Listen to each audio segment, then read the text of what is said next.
Yeah, 1 2 1 2. Hey yo, AC. 1 2 1 2. Mic check. Hey, can y'all hear me out there? Hey. Against all odds. Against all odds. Against all odds. Against all odds. Against all odds. Against all odds. The podcast. Shout out to Rockhound Detroit Lions, man. One pride. Absolutely unbelievable night last night, but welcome into the Rise of Grind morning show. Yes, we're going to throw back cans this morning. I'm not fidgeting with the ears until I get some new headphones in today.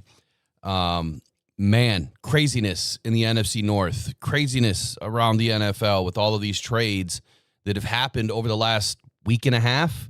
But the biggest one dropped yesterday with Micah Parsons. And the biggest question is, how is this going to impact your Detroit Lions? Not just on the field, right? But in the pocketbook, man. Aiden Hutchinson. Are the Lions going to be able to keep Aiden Hutchinson when this deal becomes due, which could be as soon as next year? Well, we're not going to find out until Brad Holmes gets that deal done. But we can speculate, and we'll talk about it. And let's get Eric in here, and we'll get rocking and rolling this morning. The countdown has changed, man, because now this week one matchup, it's got a whole new meaning. But let's get it rolling anyway. Good morning. Welcome into the Rise of Grind morning show. Thank you for spending your morning with us. Let's go. Good morning. What's happening, partner. Eric? How's it going? Howdy, partner. I got a little something new for my headgear today. I bought this for the Cowboys game, but I thought, it's kind of a fitting day today since the Cowboys are sending Parsons to the Packers. I'll wear my cowboy hat today. So now we're hunting Cowboys. That's right, man. Well, at least we're hunting Parsons. Or is Parsons going to be doing the hunting, right? Yep. Oh, Need some air in here. It's cold this morning. it was an interesting day in the NFL, to say the least, last night. Yeah, it's still rolling, man. We're going to bring in a video to listen to a guy that I really don't care for. Yeah. But I mean, I think a lot of people are in that same boat. Skip Bayless. We're going to hear what he had to say. Well, you have to remember, Skip Bayless has been covering the Cowboys for decades. I mean, he's been there for 30, 40 years covering the Cowboys. And he even wrote a book about the Cowboys dynasty. And he was there throughout the dynasty. And he was the one that talked to Jerry Jones all the time. So he's really, if anybody's got the pulse on the team, it's Skip Bayless, even though I can't stand the guy. I just don't like his new style. He just, and you'll hear it. You know, he's sitting in I think he's in a Ferrari. But he's always doing these takes in this car. And I don't know why, but maybe it's his shtick now. But he sounds like a whiny, tinny little girl. You know what I mean? That's just what he sounds like. But anyway, did you hear that? What was that noise? What noise? You didn't hear that? No, I didn't hear no noise.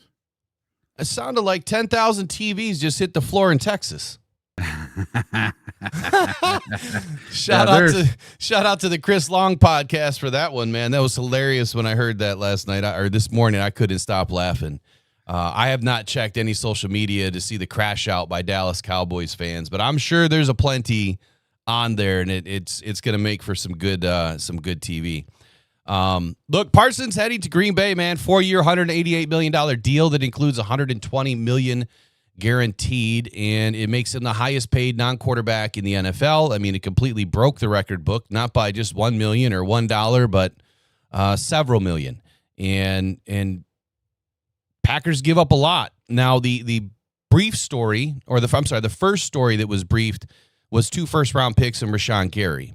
What I reported, gosh, that was almost a week ago now, when I said that I had heard that the Packers were looking at Parsons, and it was 2 first-round picks, a second and a fifth.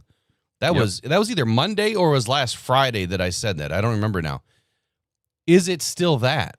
I don't know where the second round and the fifth round pick was mentioned and why it was mentioned, but that was almost a week ago, like I said. Is the full story out?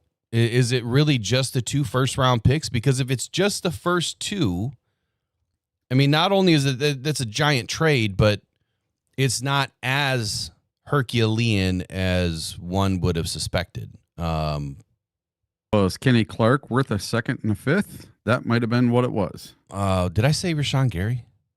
Yeah, but it's Kenny Clark. It's Kenny sorry. Clark, and Kenny Clark is a 2-time Pro Bowler. He's not an All-Pro yet, though, is he? I don't know, but I know he has like nine seasons with the Packers or something. He's got a couple Pro Bowls in the last few seasons. Well, he's been a thorn, like I said last night, in our paw, man. He's always terrorized the middle of the offense for us. That was Frank Ragnow's job. So, I mean, that just lightened up the load for Frank. Frank took on the battles between him and Frank were epic. But now it's who's going to fill in that spot. How does this affect the Lions offense is something that we're going to talk about this morning, as well as the fact that it's keeping Parsons in the NFC, right? And I mentioned this last night. I mean, the Packers and the Cowboys, they dial it up on a primetime matchup on September 28th. So we're going to get to see this in just 4 weeks, of when the season actually starts here. But in just about 4 weeks, we're going to see these 2 teams go at it. I would love to be at this game, but Packers are going to Dallas. If that game was in Packerland, I would want to go watch it just to see the meltdown. Maybe get some good interviews, right? Dress up as no, I would never dress up as a Packer. I couldn't do it. How does this work for the Packers? That's, I guess, what I'll start. Now, the Packers hired Jeff Hafley last season as their DC. Hafley was previously the head coach at Boston College. He left that whole circus with the old NIL thing. It was really bothering him, so he took off. He went to the pros. He led the Eagles to bowl eligibility in 3 of his 4 seasons. Then he replaced Joe Barry in Green Bay, becoming the 3rd defensive coordinator under head coach Matt LaFleur. They've kind of had this swinging door policy. It's just a revolving door in Green Bay with their defensive coordinators. Now, when I think about the Packers defense, and I think about what Jeff Hafley brings to the table, we've seen it for 1 season.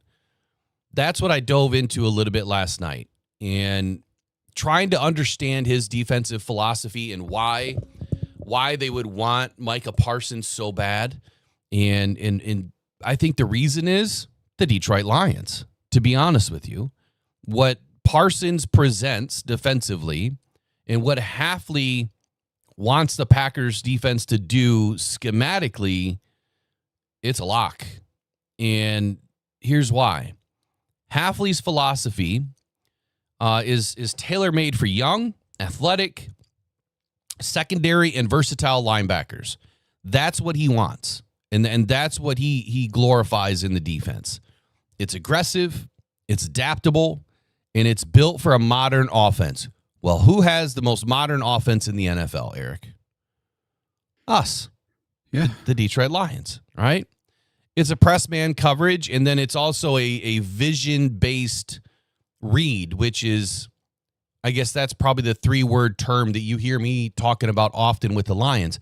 When I always talk about having your chest to the quarterback, that's a vision-based read. When I say I want to see the Lions spying, on the quarterback, keeping the eye on the football in the back, behind the line of scrimmage, that's a vision-based read. They just do it better than we do right now. The Packers. That's what they emphasize. Whereas our guys seem to be flying a little bit blind at times. Their number one goal in Green Bay is eyes forward. They don't want their eyes, or they don't want their backs to the quarterback. They want everything in front of them as much as possible so they can read and react, much like a quarterback will read and react to what's going on with the defense. Now, Hafley also favors tight physical coverage at the line of scrimmage, which now they lost Clark. So that's going to open up some holes. I'm not really sure who they think that they're going to slide in there right away. The corners play with vision. They break, with technique. They read what the quarterback's doing. They react very fast. He also mixes up very specific scheme, fronts, if you will, within the defense. Quarters, match, zone concepts, but he always emphasizes on disrupting timing. That is the most important key for a defense on an offense, especially one built like the Detroit Lions. So when you think about what the Lions do, it's consistent, right? They want to get on time, and that's what Hafley is trying to break up. If you break up the timing between the quarterback and the receiver, that's how you win football games. Hafley's defense built around takeaways. That's another emphasis and a key, especially from the safety position. And guess what? 2024, the Packers led the NFL with 31 takeaways, including 14 fumble recoveries. Safeties, McDuffie was one of the best, right? Their practices, even their practices, include what's called ball king competition. And players they tally forced turnovers daily. So it's daily. Every single day, they either end practice or start practice with this competition. Hafley adapts this scheme to fit the personnel, which is another key. It's not the other way around. So you remember when Aaron Glenn says, we're going to try to get the best out of the guys that we have, right? We're not going to force them to do something that they don't want to do, or we're not going to force them to do something they're not good at. We're going to make, we're going to emphasize and get them to do, the things that they play well in. Well, that's what Hafley does too. He's not going to force these guys to play outside linebacker and run down the field and cover tight ends, right? If you can't do it, you're not going to do it. We're going to put you in the game when you can help us win the most. That is what Hafley is good at. Now, it does limit, I would say, some of what you can do with the players that you do have. He's known for elevating the DB play, and like I said, McKinney, not McDuffie. I don't know why I said McDuffie. It elevated DB play, like Xavier McKinney last year becoming an all-pro inside this system. Now, I will say this, with all that mouthful said, there's a lot to learn there, right? There's a lot to take in. Eric, do you know, so don't answer. I'm just going to ask the question. To chat, do you know, when's the last time the Packers had a double-digit sack guy off the edge? Does anybody know? Does anybody know who it was without Googling? Yeah. Right? Without Googling, it's somebody, well, a lot of you might have wanted over the past several weeks. Za'Darius Smith in 2020 was the last time the Packers had a double-digit sack guy off the edge. Maybe Za'Darius goes back to the Packers. How about that? How about that? Catch me outside. How about that? Good. Absolutely. I mean, it would be enticing. Hell, I want to play with Aiden, or do I want to go play with Parsons? I don't know. We're going to compare the two this morning, though. Aiden and Parsons. Now, I said a mouthful, Eric. I need to hear something from you before I get into why this trade may not be all it's cracked up to be. All right. Up here in the chat just a little bit ago, Art Vandelay put, Jamal Adams in 2020 was traded in a package including 2 first-round picks, 2021 and 2022, a 2021 third-round pick, and safety Bradley McDougall. That was on my sheet. Thanks for stealing it, Art. How did that trade work out? It didn't work out. Did Jamal Adams go on to be the world leading safety after that? No. As a matter of fact, Jamal Adams, I'll read it straight from my sheet. It was just a one-liner. Adams struggled in coverage. He missed games. He never lived up to the price. The Seahawks lost draft flexibility. It was that simple. That trade blew up in their face. It backfired. Yeah. Big time. Yeah. So where's the guarantee that this Parsons trade is going to end up being a world-class trade, and it's going to be the one player that puts the Packers over the hump to win the Super Bowl? There is no one player that's going to do it. You have to do it as a team. If you look at this new list that was just put out of the top 100 players, right? The Detroit Lions had 7 players in the top 100. The Green Bay Packers had 3. Well, now with Parsons, they have 4. So they're still half of what the Lions are as far as talent in the top 100. They just don't have the ponies to win the fight, I think. And it's about who you put on the field. And as far as Parsons goes, he's got these great pass rush grades, but he's not so great against the run. We'll get into all that. Okay, but what do the Lions do? The Lions pound the rock against the Packers the last 2 seasons. They pounded against everybody. But that's how we won the game, at the Packers and at home. I was there for both games, and they ran the ball, and then they do quick little outs, super quick slants, fast, get it out of Jared Goff's hands in under 2 seconds, really, really fast. So like we were talking before about pass rushers not getting there in under 2 seconds, well, Parsons better be the fastest pass rusher of all time, or else Goff just isn't going to have the ball. And that's what I think is going to happen. I think they're going to set up the quick passing game. It's going to be a super fast passing game against the Packers this year, especially in week 1. Quite possibly.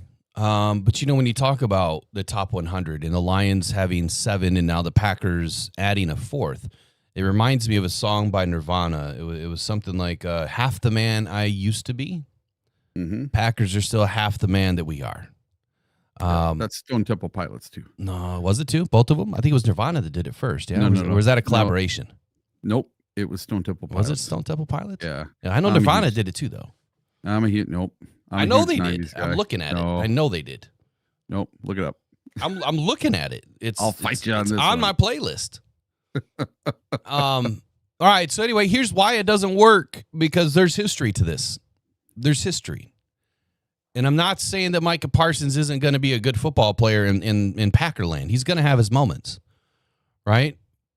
You're moving from Dallas to dirt. Dallas to dirt. There's nothing out there. There's cows. There's woods. That's it. There's nothing up in Green Bay. We've been there multiple times. There's nothing there. You might have an Applebee's, right? You might even have a Cracker Barrel. But it's not Dallas. There's no nightlife. Even if you make your way down to the Twin Cities, you might be able to find something, or go to the Mall of America, keep working your way south, maybe go down to Chicago. There's nothing up in Green Bay. So Khalil Mack is what I want to start with next. Why doesn't it work? Well, there's another NFC North team in the Chicago Bears that did a very similar trade, right? And I would say that immediately, how would, before I get into Khalil Mack, and the reason why that's an important segment with what I'm about to say, how does Parsons hurt the Lions, right? I'll leave this with you, and then we'll come back to it. Think outside zone run game. And also think very short over the middle, passing zone, right? Think that. Think bubble screens, quick screens, tight end screens, running back. Think everything really quick right there over the middle. That's what Parsons takes away. And then also on the outside zone running game, Jahmyr Gibbs.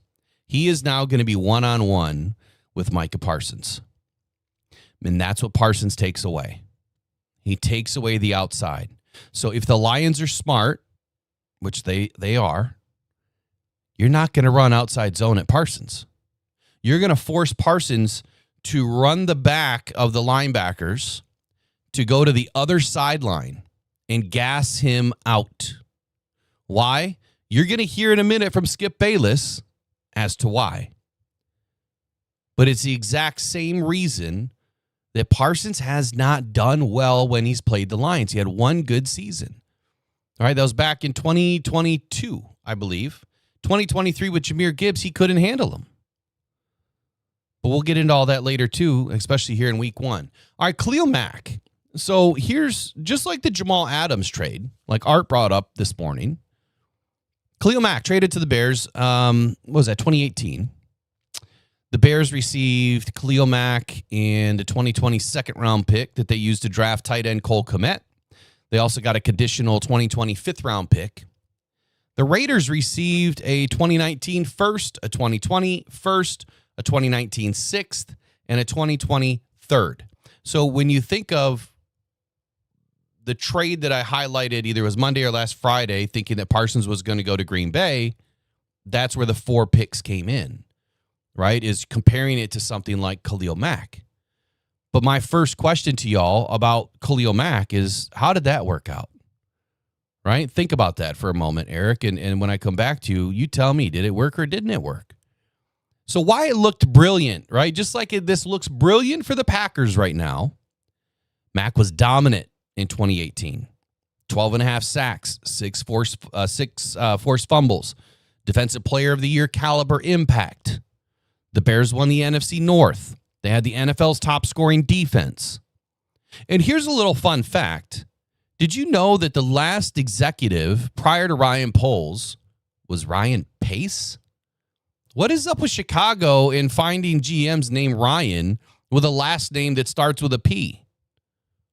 I didn't put 2 and 2 together until I started writing this morning.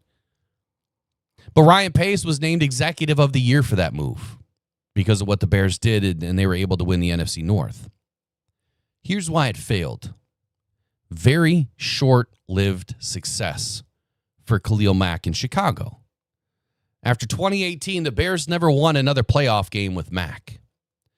You had the cap strain, right? Mack's $141 million contract was the largest in the NFL ever.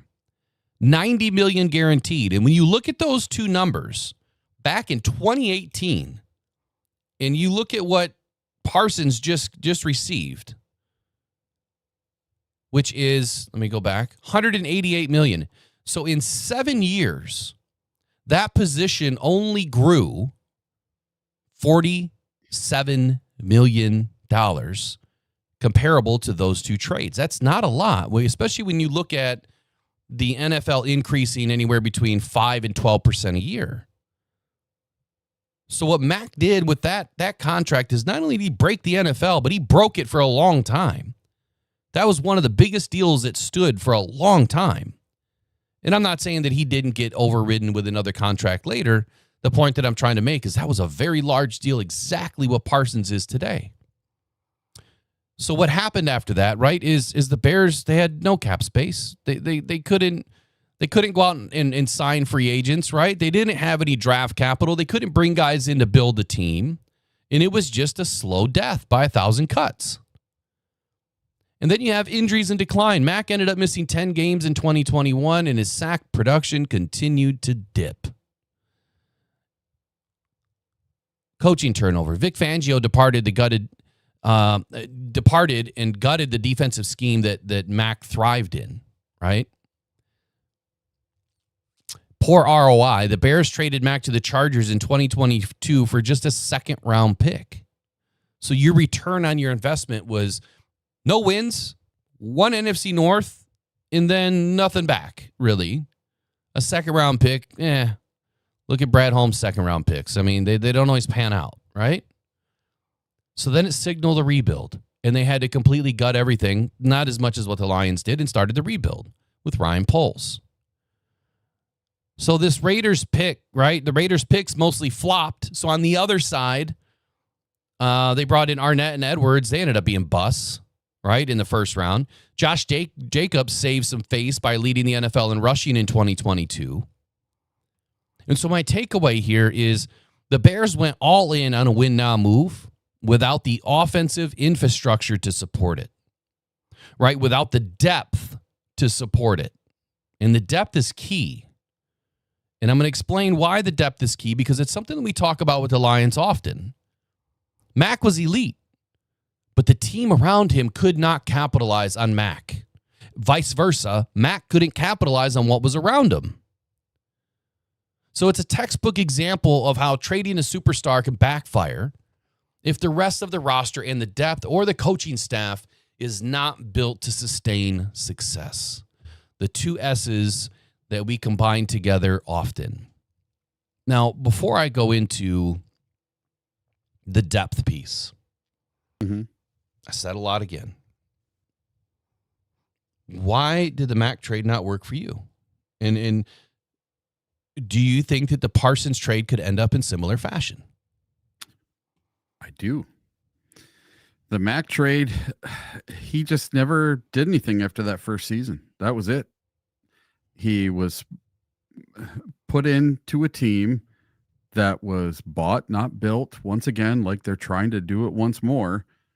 And they've proven it over and over. It just doesn't work that way. It doesn't work to bring in the top dog. And all these teams that think they're just one player away, they're not just one player away, especially when you're trying to buy that one player. I that's why I never get into this hype of the Detroit Lions bringing in a Parsons or a Hendrickson or whatever. Now, if they do it, they do it, but I just don't see it. I think I would rather see the team built through the draft than mortgage our future on one player. And I think that's what they've done, because between Micah Parsons at $47 million and Jordan Love at $55 million, that's $102 million into two players. It's never been done before. That amount of cap into two players has never been done in NFL history before. You got to remember the salary cap is right around $279 million. And that's over a third of the cap on two players, only two. And like I said, it's never been done in NFL history. Is this going to cripple this team for the next 4 years? And I believe it's going to. How are you going to sign your first round pick from 3 years ago into a new contract when their fourth year comes up? You're not going to have the money. You're not going to be able to. So you're going to have to play them on their fourth year. Then you're going to have to play them on their fifth year option. And then you're going to either have to let them go or you're going to have to tag them. You're not going to have an option to re-sign them because you're just not going to have the money.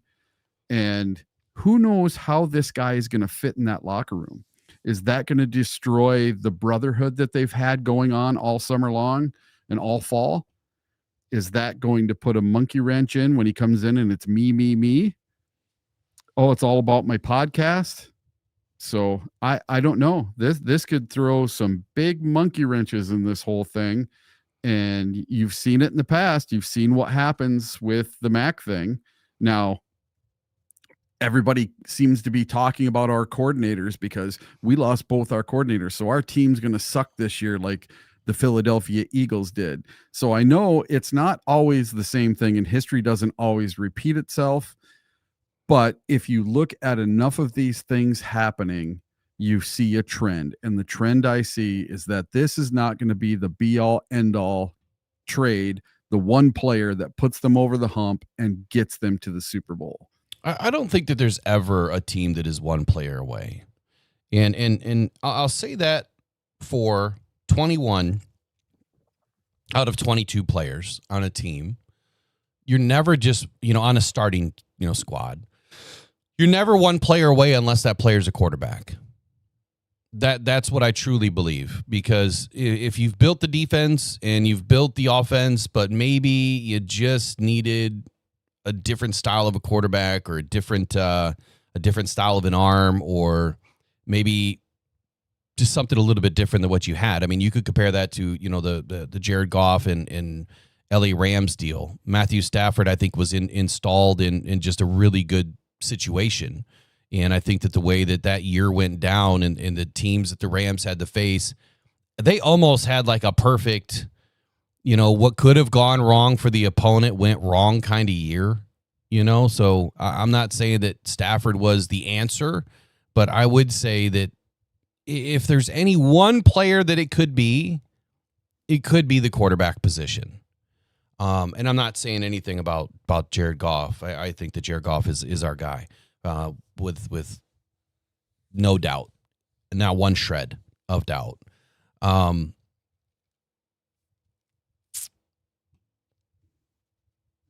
on here. There was something in the chat that just caught my eye, and I want to. Okay. Yeah. So I swear I saw in there someone said that the Lions could counter this move by bringing in Zadarius Smith. That's not a counter, in my opinion. Zadarius and Parsons are not even close. Like, ever, even at Zadarius prime, is not even sniffing Parsons' ass. You know what I mean? It's not even close to the same type of player. I think Zadarius is a good football player. I do. But when you look at his overall stats and what he's done on each team, he's not elite. Right? He's not. He's never been in the elite category. Ever. I think you've 5, maybe 6 guys in this league that you could truly call elite. Parsons is one of them. And Parsons, when we compare him and Aiden in just a moment, it's a huge difference. Huge difference. And I will say this too. The defense that he's going to is a different defense. How is this? Remember what I've always said. When you bring a player in, that player needs to fit your scheme. Has to. If that player does not play well in your style of a scheme, what I just read about Khalil Mack, right? What was the one thing that I said in there? Vic Fangio departed, right? Gutted the defensive scheme that made Mack thrive. That's the situation. He thrives in a Vic Fangio style of a defense. Parsons is going to Hafley's defense, not Vic Fangio. Totally different style of a scheme. It doesn't mean that he won't have some success, because he is a good football player. But now he's going to be relegated to more of a true linebacker position, not up on the line where you've got 3 down linemen and 2 linebackers out to the side. It's totally different. Now, how they're going to utilize him, I don't know. We'll find out. Maybe they do install some sort of a 3-4 look at times. Maybe they run a little bit more nickel. Put him over on, as like a nickelback. You know what I mean? But not a true nickelback, but kind of roll him over to the outside and leave him on the outside off ball. There's a lot of different things you can insert him to do, but the thing is, if he doesn't fit the scheme, and if the scheme doesn't fit him, you could see him struggle. You could really see him struggle. Now, I do want to roll into Skip Bayless here in just a moment.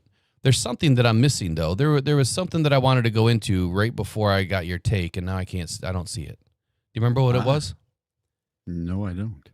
I was talking about the Lions outside zone run game before, and then anything over the middle and the short zone as to how this can hurt us.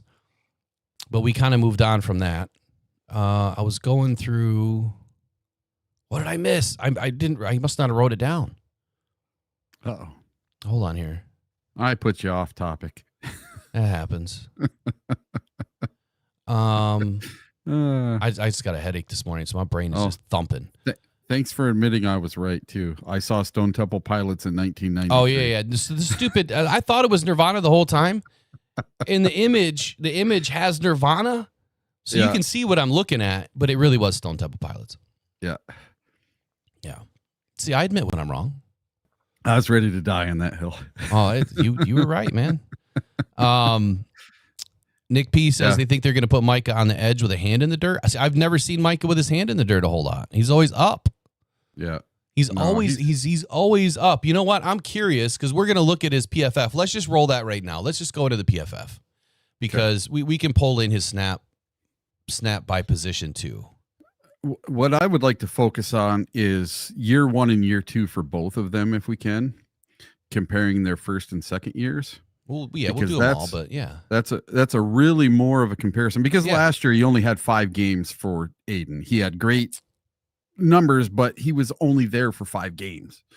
Correct. But if you look at their second year, both of their second years, Aiden's got him on everything except for 1 sack. He had one more sack, but all the other numbers, I don't know Aiden's about got that. him. Yeah. I don't know about that. Look at their second years.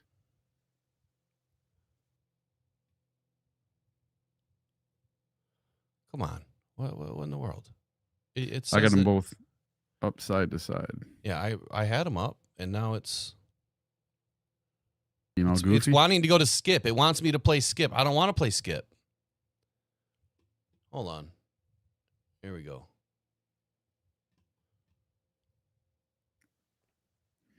It's What still did not Green letting me- Bay give up for Parsons? They gave up defensive lineman Kenny Clark and 2 first-round picks, There we go. Now we got it. as well as $188 million with $120 million guaranteed. That's what they gave up for Parsons. Okay, first one up. This is Micah Parsons. Now, I just zoomed in on the snippet here to look at his season grades. I'll try to make that a little bigger. And I'll move it around a little bit. But here's the biggest takeaway. What I see, and you do not see this on everybody's PFF, I see super consistency. Look at him from 21 to 24 in every category. It's all blue. It's all green. It's all blue. It's all green. You've got a couple of light shades of yellow where the green is starting to finally fall off to yellow. But the guy has been super consistent. From 2021, he started out as an 89.7 overall, then jumped up to a 91.8, then a 92.4, and then dropped down to a 90 last year in his overall defensive score. In the run defense, 61.4 as a rookie, 73.8 as his second year, and then 65.9 and then 65.5. Extremely consistent. What I would say in the run defense is anything over 70 it's not elite by PFF standards, but if you compare it around the league, that's extremely good. There's not many football players that are consistently, into the 70s or even into the 80s, in the run defense.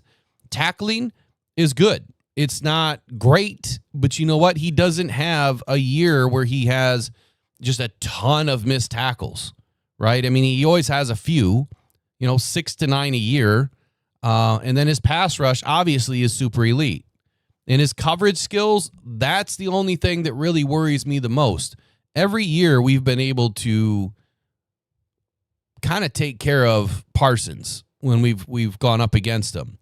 But his coverage details, that is what I think is where we're going to struggle when he can eliminate somebody. However, we have the Magnificent Seven, which honestly should be the 8, as everyone told me last night. Why did I leave David Montgomery off the list? It was simply because of pass catchers, but David can catch the ball too. So that's Parsons. Now, Eric, you wanted to compare 21 and 22 to start? Yeah, so compare. So he had 14 sacks in 2021. Yep. All right. Aiden had 11 sacks in his first year in 2022. Yeah. Okay.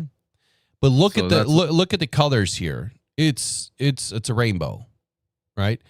Yep. Aiden went from really good his rookie year to elite in his second year and then super elite in his third year, short-lived. So you really, like you said, we can't use his third year because it was 4.5 games, right? Anybody can have a string together 4.5 games and then fall away for 12 games, right? That happens. And it has happened to Hutch throughout his career where he disappears for a few games, and so we don't know at what point, if ever, he would have disappeared last year. This year, I'm hoping he just gets rolling and doesn't disappear. I think that's exactly what's going to happen this year. And so when you look at Aiden's trend, what I notice is a guy that was getting better year after year.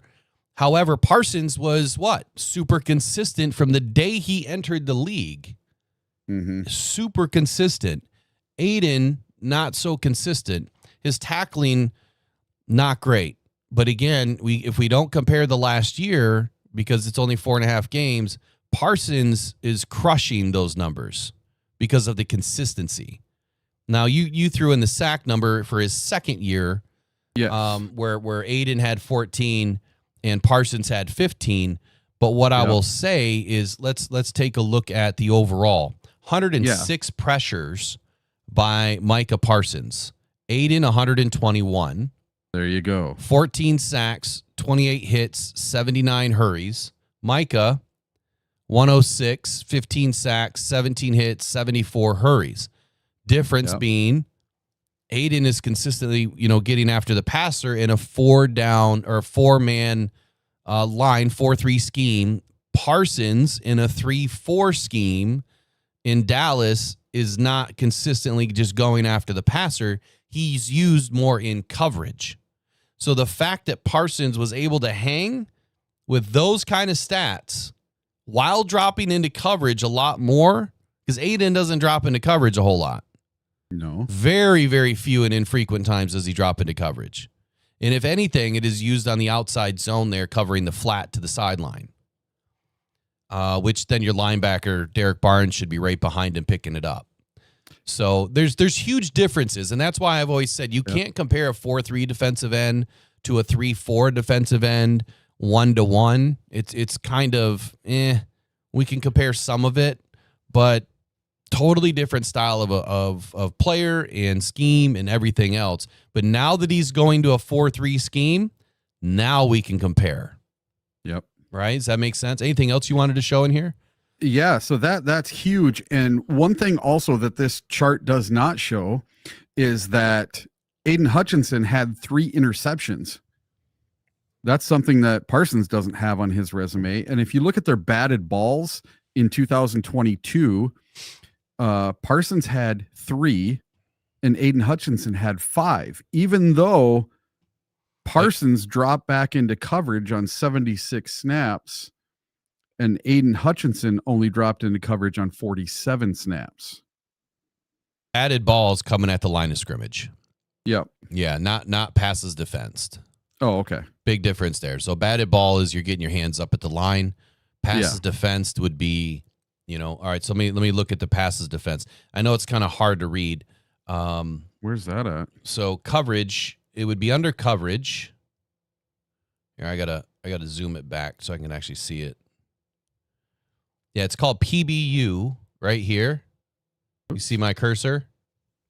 I got to get over there. Oh, okay. It's on the whole. Yeah, it's right next to NFL. It's between interception, INT, and NFL. And so PBU, Parsons only had 1 PBU. Aiden, 0. Okay. So that's the difference there. Let's take a look at. Well, no, I won't. It's just really hard to read this way. Yeah. I don't know why. I don't know if it's my screen. Look, I don't, because I've got these super wide, big screens. Mm-hmm. Whenever I look at PFF, I can't read their top line, and I wish that they would just cut this in half or go vertical with it. Yeah. And widen it out, make it a little bit bigger and go vertical, because when it's wide like this, you can't see it. You can't, unless you know what every line and column is, you can't read what the key is either. It makes it really difficult. I'm going to send PFF my thought on that. See if, they like to hear feedback. Send them your 2 cents. Yeah, my 2 cents. Maybe I'll get a penny and a half back. That's funny. So I was, okay, I'm going to go off. I was metal detecting down in Lansing the other day, and I found an old tax token. It's an aluminum square tax token, and it's from Colorado for 1/5 cent. What?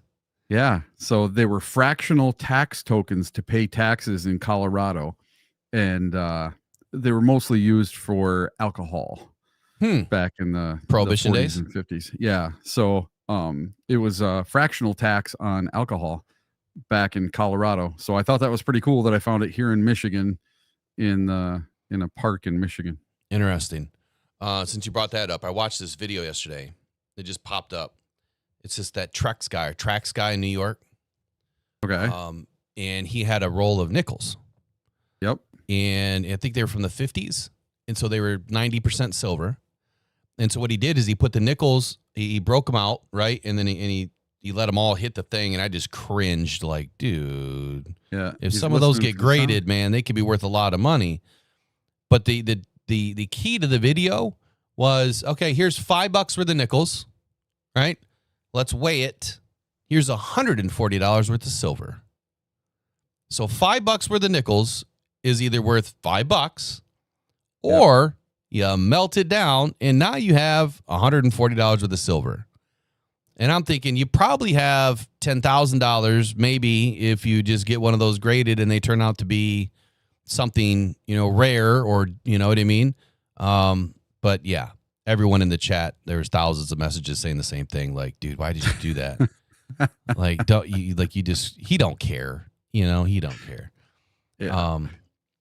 Anyway, so let's get into Skip Bayless. Let's hear what this knucklehead had to say, and then we're going to go right back into the chat right after we hear from YOOPERLITES. Eric, are you not in here? Uh-oh. Okay, we're not going to hear from YOOPERLITES because I didn't put Eric in there, but we will hear from Pro Sports Zone just right now. Pro Sports Zone, man, make sure you guys get into Pro Sports Zone. The week is here, right? Football is here. This is the last weekend without NFL regular season football. It starts on Thursday, so make sure you get into Pro Sports Zone where they have wall-to-wall merchandise. The newest designs are always in stock. Always have the best prices at Pro Sports Zone. And I got to tell you, man, the customer service, there is nobody better than John Yu in the sports merchandise business. Get into Pro Sports Zone. Get all of your Lions merchandise today. 37700 6 Mile Road. 10 to 8 on Monday through Saturday. 12 to 6 on Sundays. You got to love it, man. Everything is there. Lions, Tigers, no Bears, but everybody else for Detroit sports.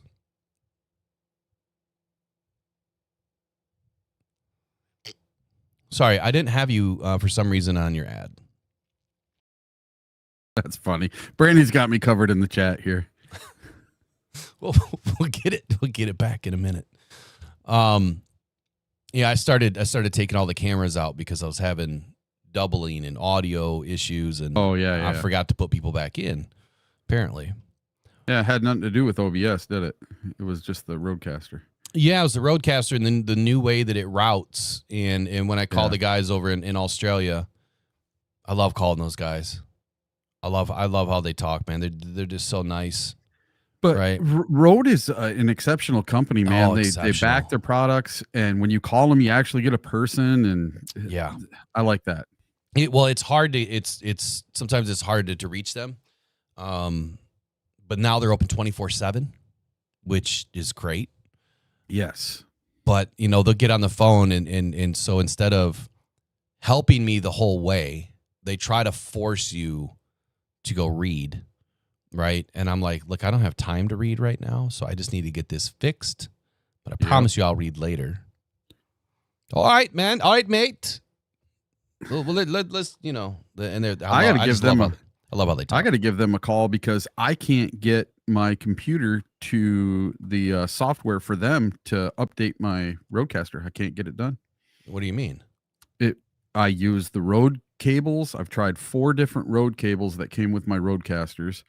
And because I have 3 of them, and I have Rode mics, and I have all these USB cables from Rode. I've tried every single cable I have, and I can't get their software to recognize their product.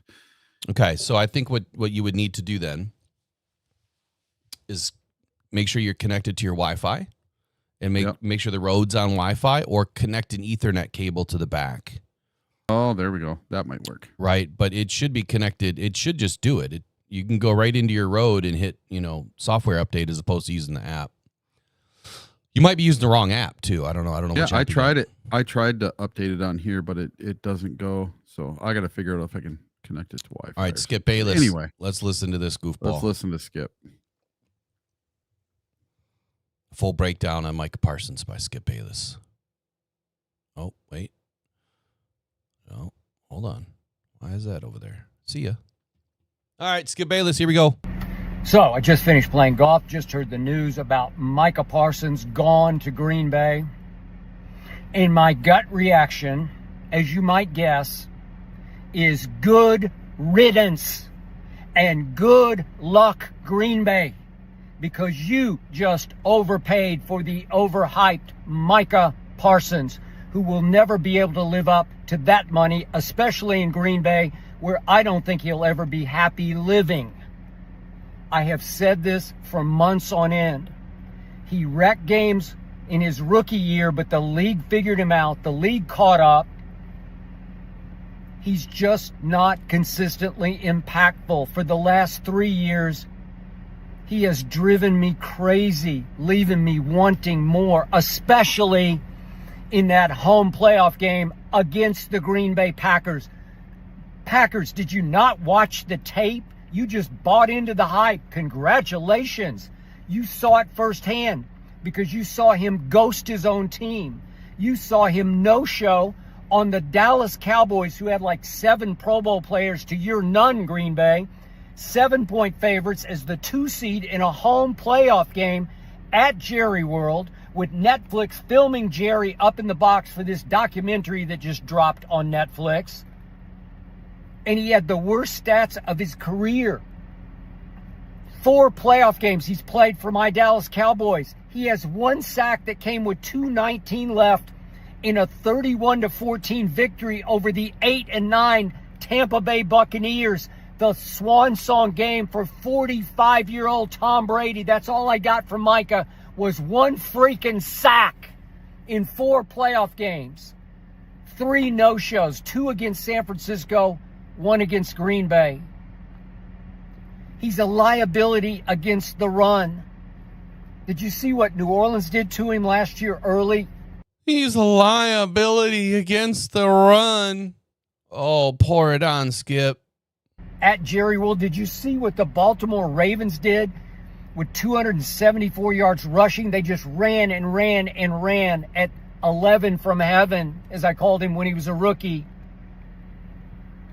I thought maybe we were on the verge of seeing another Lawrence Taylor, and then the league figured out he can't play the run. He's too light in the britches, and he's just a pure speed rusher with no power. Who uses britches? He can outquick you. He can outrun you.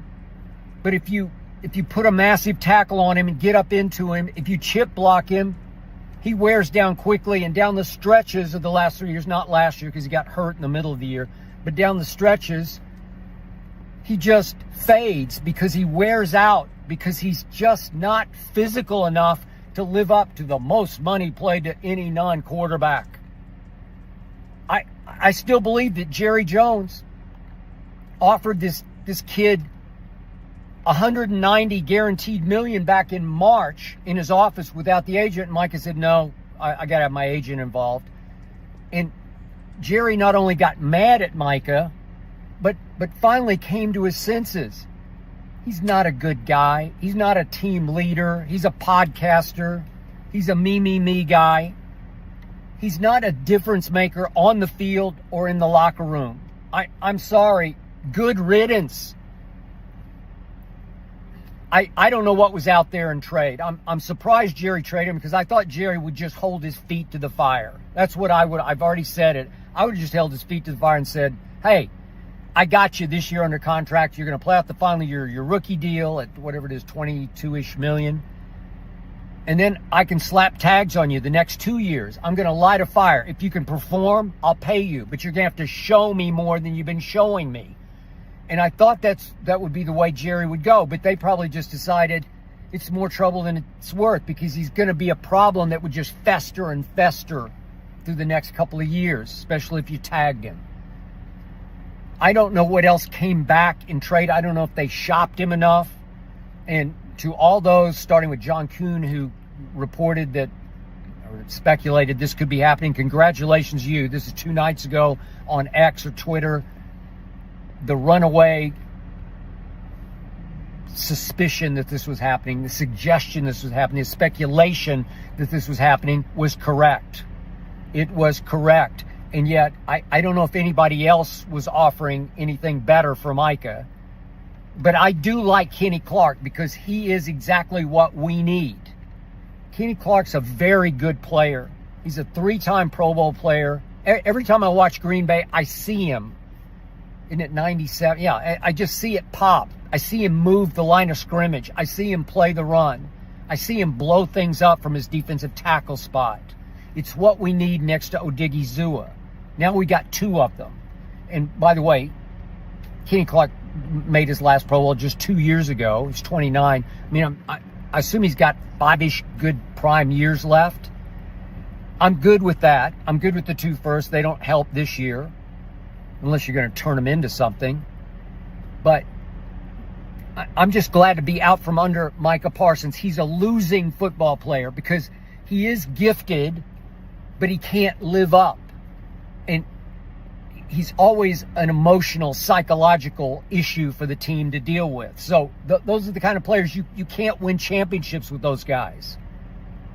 I mean, Lawrence Taylor was a bad you-know-what and was a team leader. And you're talking about playing the run. He destroyed the run. He was a physical football player. Charles Haley, one of my all-time favorite players, even though I had my battles with him. Charles Haley was a difference maker. He was a flat-out, unblockable monster coming off the edge. 94. 2 people couldn't block him. He'd bull rush, he'd power through, or he'd spin and out quick you. All right, that's where I heard enough. I'm not going to go into Cowboys history. You know what I mean? I don't know what he goes into all after that, but I think we heard enough of what he feels about Micah Parsons and why this is not a good deal for anybody else in the NFL. So he says. Look, at the end of the day, I'm not saying that Micah won't have his days. He will. He will have his days. But according to Skip, he won't be happy living in Green Bay. He won't live up to the money. He wrecked games in his rookie year. He feels a league caught up to Parsons in being able to take him out of games. And then he mentioned the home playoff game versus the Packers. Okay, what happened in that home playoff game? Cowboys, number 2 seed. Packers, number 7. Packers whooped that, 48-32. 48-32. The Packers led 27-7 at halftime. And this was a home playoff game. This was the year that, was this not the year that we had that fiasco with the 2-point conversion? It was, wasn't it? Yeah. I didn't hear you, buddy. Still didn't hear you. All right. Here was Parsons' stat line. 2 tackles, no sacks, no quarterback hits, 0 pressures. His impact. The dude was virtually invisible in the game. No splash plays, no disruption, no momentum shifts. Parsons was neutralized by Matty LaFleur. Not Hafley. LaFleur and his game plan. In the split zone runs and backside blocks, it really kept him out of the pursuit lanes. Quick throws and play action minimized the pass rush windows. Now, who does the most play action in the league? I don't even think I need to answer that. But how do we get into play action? That's the question, right? We have to run the football. And if we can't run the football effectively, it's hard to get into play action. So we'll see how that comes down, when we match up against the Packers. The question is, which I don't really think is a question at all, is Micah Parsons going to miraculously be healthy when he goes through his physical today?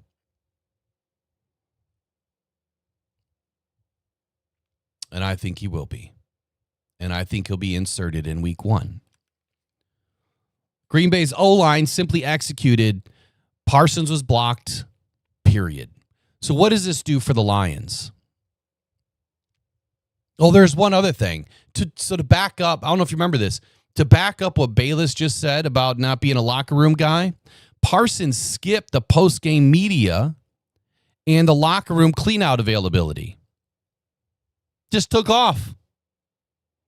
Was out days later on his podcast, The Edge. He admitted this quote, completely embarrassing and unacceptable. I couldn't even show my face in public. That's how he felt after the game. Again, according to Bayless, 4 playoff games that Parsons has been in, 1 sack. When you chip him, he wears down. He's a me guy. Eric, are you back? I should be. All right, good. So why will the Lions lose an offensive threat against Parsons? Well, I think Bayless just kind of gave you the playbook. And this is not a secret. I mean, this is what good NFL coaches will do. Is they're now going to have to scheme up Parsons. They're probably watching a ton of tape today, right, on Parsons and the last few matchups that we've had against him. But you're looking at a 3-4 defense. So now you have to kind of insert a ghost into the Packers defense last year. You have to put Parsons on the field and kind of imagine, what is he going to do? How are they going to utilize him? Well, in my opinion, I think they're just going to tell Parsons through the first few weeks of learning the scheme, see ball, hit ball. That's it. Probably going to tell him just to get after the quarterback, see ball, hit ball. He's not going to be in a ton of scheme. He doesn't have a whole lot of time to learn it. He's going from a 3-4 to 4-3, so the terminology, everything is going to be different. But back to what I was saying. We will lose an offensive fight, offensive threat on any given play. You have 5 guys, right, that can get the ball on any play. And the reason why I say we're going to lose one is, okay, now if you bring in an H-back, well, that H-back his primary job is probably to go find Parsons. If you bring in 2 tight ends, well, one of those tight ends' goal is obviously to go find Parsons. So you might double stack your tight ends on the right or the left side. So you go 2 tight ends, 2 wide receivers, and a running back. Or if you go three wide receivers, a tight end, and a running back, that running back, in the pass game now might their sole job is to go in attack Parsons, right? To get that extra chip. Or the Dan Skipper effect, your swing tackle comes in, and now you stack Skipper or somebody else outside of Penei Sewell or Taylor Decker, and their number one job is to find Parsons. But then you're going to lose one of the 5. You can only have 11 guys on the field, and if you bring in an extra lineman, you lose an offensive weapon. So whenever you have to emphasize or put emphasis on a player and try to keep them out of the game, you lose an opportunity, which how is that going to work out for the Lions? Thankfully, we have the Magnificent 7. These guys are all great at what they do. Dominic Love is a rookie, so he's got some time. But Khalif Raymond, Jameson Williams, Amon-Ra St. Brown, Sam Laporta, Jahmyr Gibbs, David Montgomery. I mean, any one of these guys can win. And all it takes is one to win, and win early. So the quick reads, the quick passes, which Jared Goff is good at. The one thing that I heard on Nick Wright, which I didn't have an opportunity to clip it last night, and I didn't have an opportunity to go in and clip the St. Brown podcast, because this was going to be the day today, is what we were going to talk about pretty much all day, was Parsons. But the one thing that I heard that they were talking about, I can't remember the other guy's name, one of the other guy's name, where he said, well, now I need to change my Super Bowl pick. Packers are winning the NFC North. And I need to change my Super Bowl pick. Can I do that? Go ahead. Packers ain't winning the Super Bowl. All right. Oh, I know the other thing that I wanted to talk about, but I'll leave it there, and then I'll come back to. All right. Well, you set me up really good there. All right. Are you ready for this? Yep. I have some interesting stats for you guys this morning. So the Detroit Lions have fallen from favorites in the NFC North and Super Bowl odds to the Packers after the Parsons trade. Now, I looked all this stuff up myself, and I verified these numbers myself. Before the Parsons trade to the Packers, the Detroit Lions were the absolute favorites to win the NFC North at plus 140. And now they have fallen all the way down to plus 190, while the Packers are now the favorites to win at 165, at previously being plus 200. The Detroit Lions started with Super Bowl odds at plus 1,000 and are now currently at plus 1,400, while the Packers are now plus 1,200 to win the big game after starting with odds of 2,000. So they're at 1,200, we're at 1,400 to win the big game. The week 1 game between the Lions and the Packers started with a line of plus 1.5 for the Packers. Now, in the favor of the Packers, this is essentially a pick'em game at 1.5, because the home team usually gets around a 3-point advantage for home field advantage. But now, after the Parsons trade, the Packers are now favored by 2.5. Initially, the Lions money line was plus 105 and now is plus 120. So I went on last night and I bet the Lions to win that game by 6.5. $30 is going to pay me $107 if the Lions win by 7 points or more. So that's my little everything changed in the betting world last night, all from this. Just from this trade, all of a sudden the Lions go from winning the North to second place in the North, having the best Super Bowl odds in the North, to having the second best. Do you guys really think that one player made that big of a difference that Las Vegas and the betting world should have done this? I think the only reason they changed all that is because so many people were going to go bet on the Packers to win the division and win the Super Bowl after that pick. So they got to kind of hedge their bets a little bit. And I've seen it from other creators in other places around the league that the Lions are the most bet on team to not make the playoffs this year. That was the number one bet in Vegas on the NFL last week, was the Lions to not make the playoffs. Well, Vegas is I would make assume a that people whole bunch of money. they're doubling down on that now. I would assume they're thinking that this one player away mentality is going to keep the Lions out of the playoffs, and I just don't believe that. I'm not saying that the Lions won't have a down year. I mean, it's really hard to follow up 15-2, isn't it? Yes. Right. So of course they're probably going to have a down year. A down year is considered 14-3 for the Lions. That's not a down year. It's just down because they lost one game, more than they did last year. I still think it's 14-3 for them this year. But we're going to put out our full prediction on Monday. Yeah, I think anything less than 11 wins is a failure for the Lions this year. Anything that what? Anything less than 11 wins. I would agree. That's a fallback. That's the coordinator's not getting it together. The Lions not figuring it out. That 10 or less wins, that to me is an utter failure this year. See, I don't put as much stock in,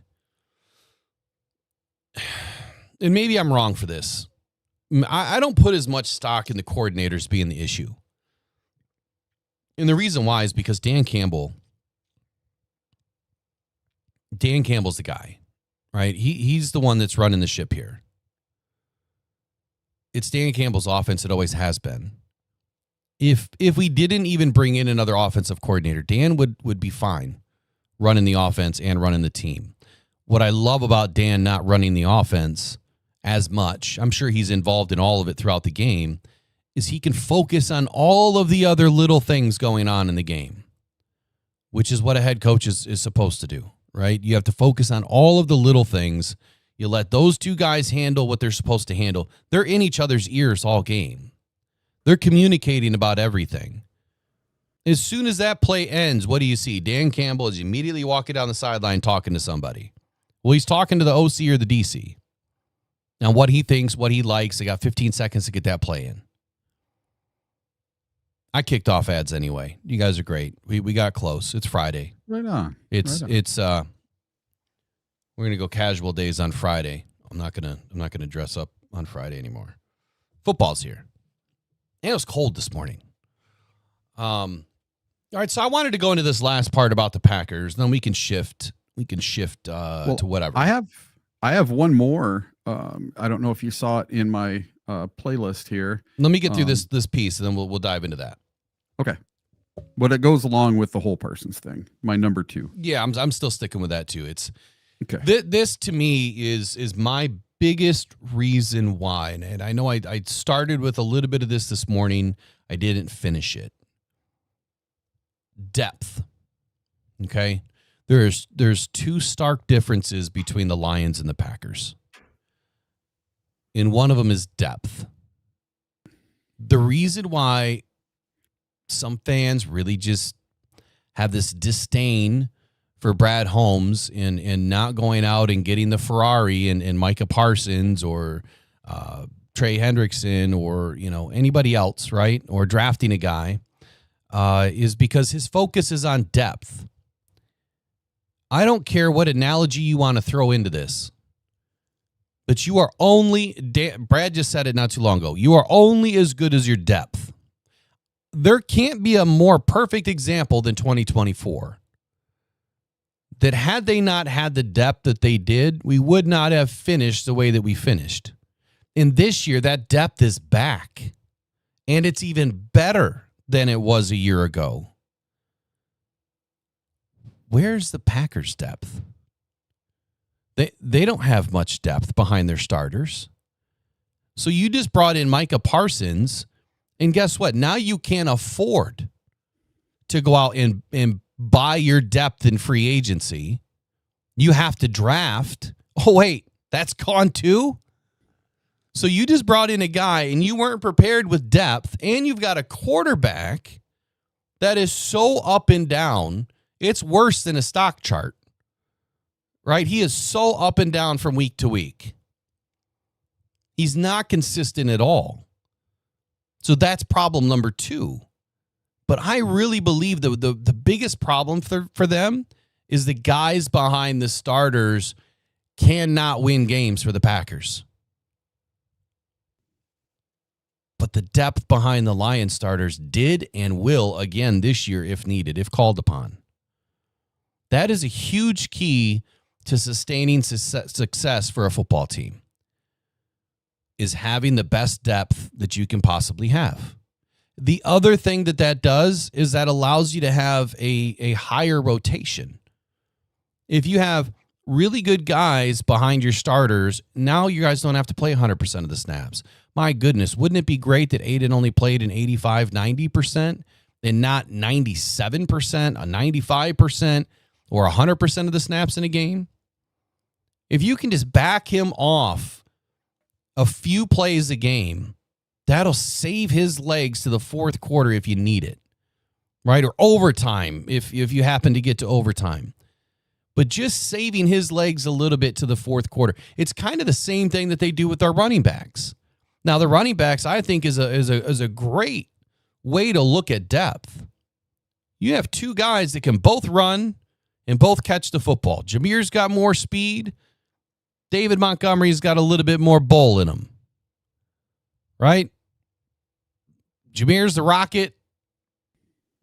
David Montgomery's the tank. But when you're switching these guys in, Ben was going one possession, the next possession. He's flipping possessions, and then they'd be mixed a little bit towards the end of the game.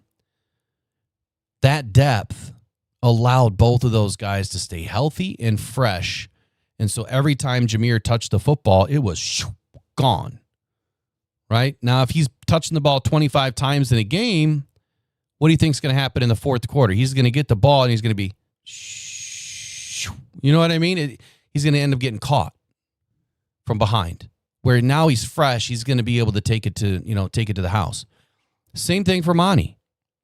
He's not the fastest guy in the world. He's got good speed, but you're saving his legs. Why? We saw it in the overtime game. We went run, touchdown because he had fresh legs. The same thing works for your defensive ends. The more you're sending those guys in on a blitz, the more that they're going to have trouble with their legs in the end. So I think that it's key that the Lions have really good depth to allow these guys to have a little bit more rest. And then the jump off point to that would be that your depth guys can also win, right? They can also change the game. They can get into the backfield. They can get a sack. They can get a TFL. They can knock a ball down. They can make a play. That's all you're asking them to do. Make a play.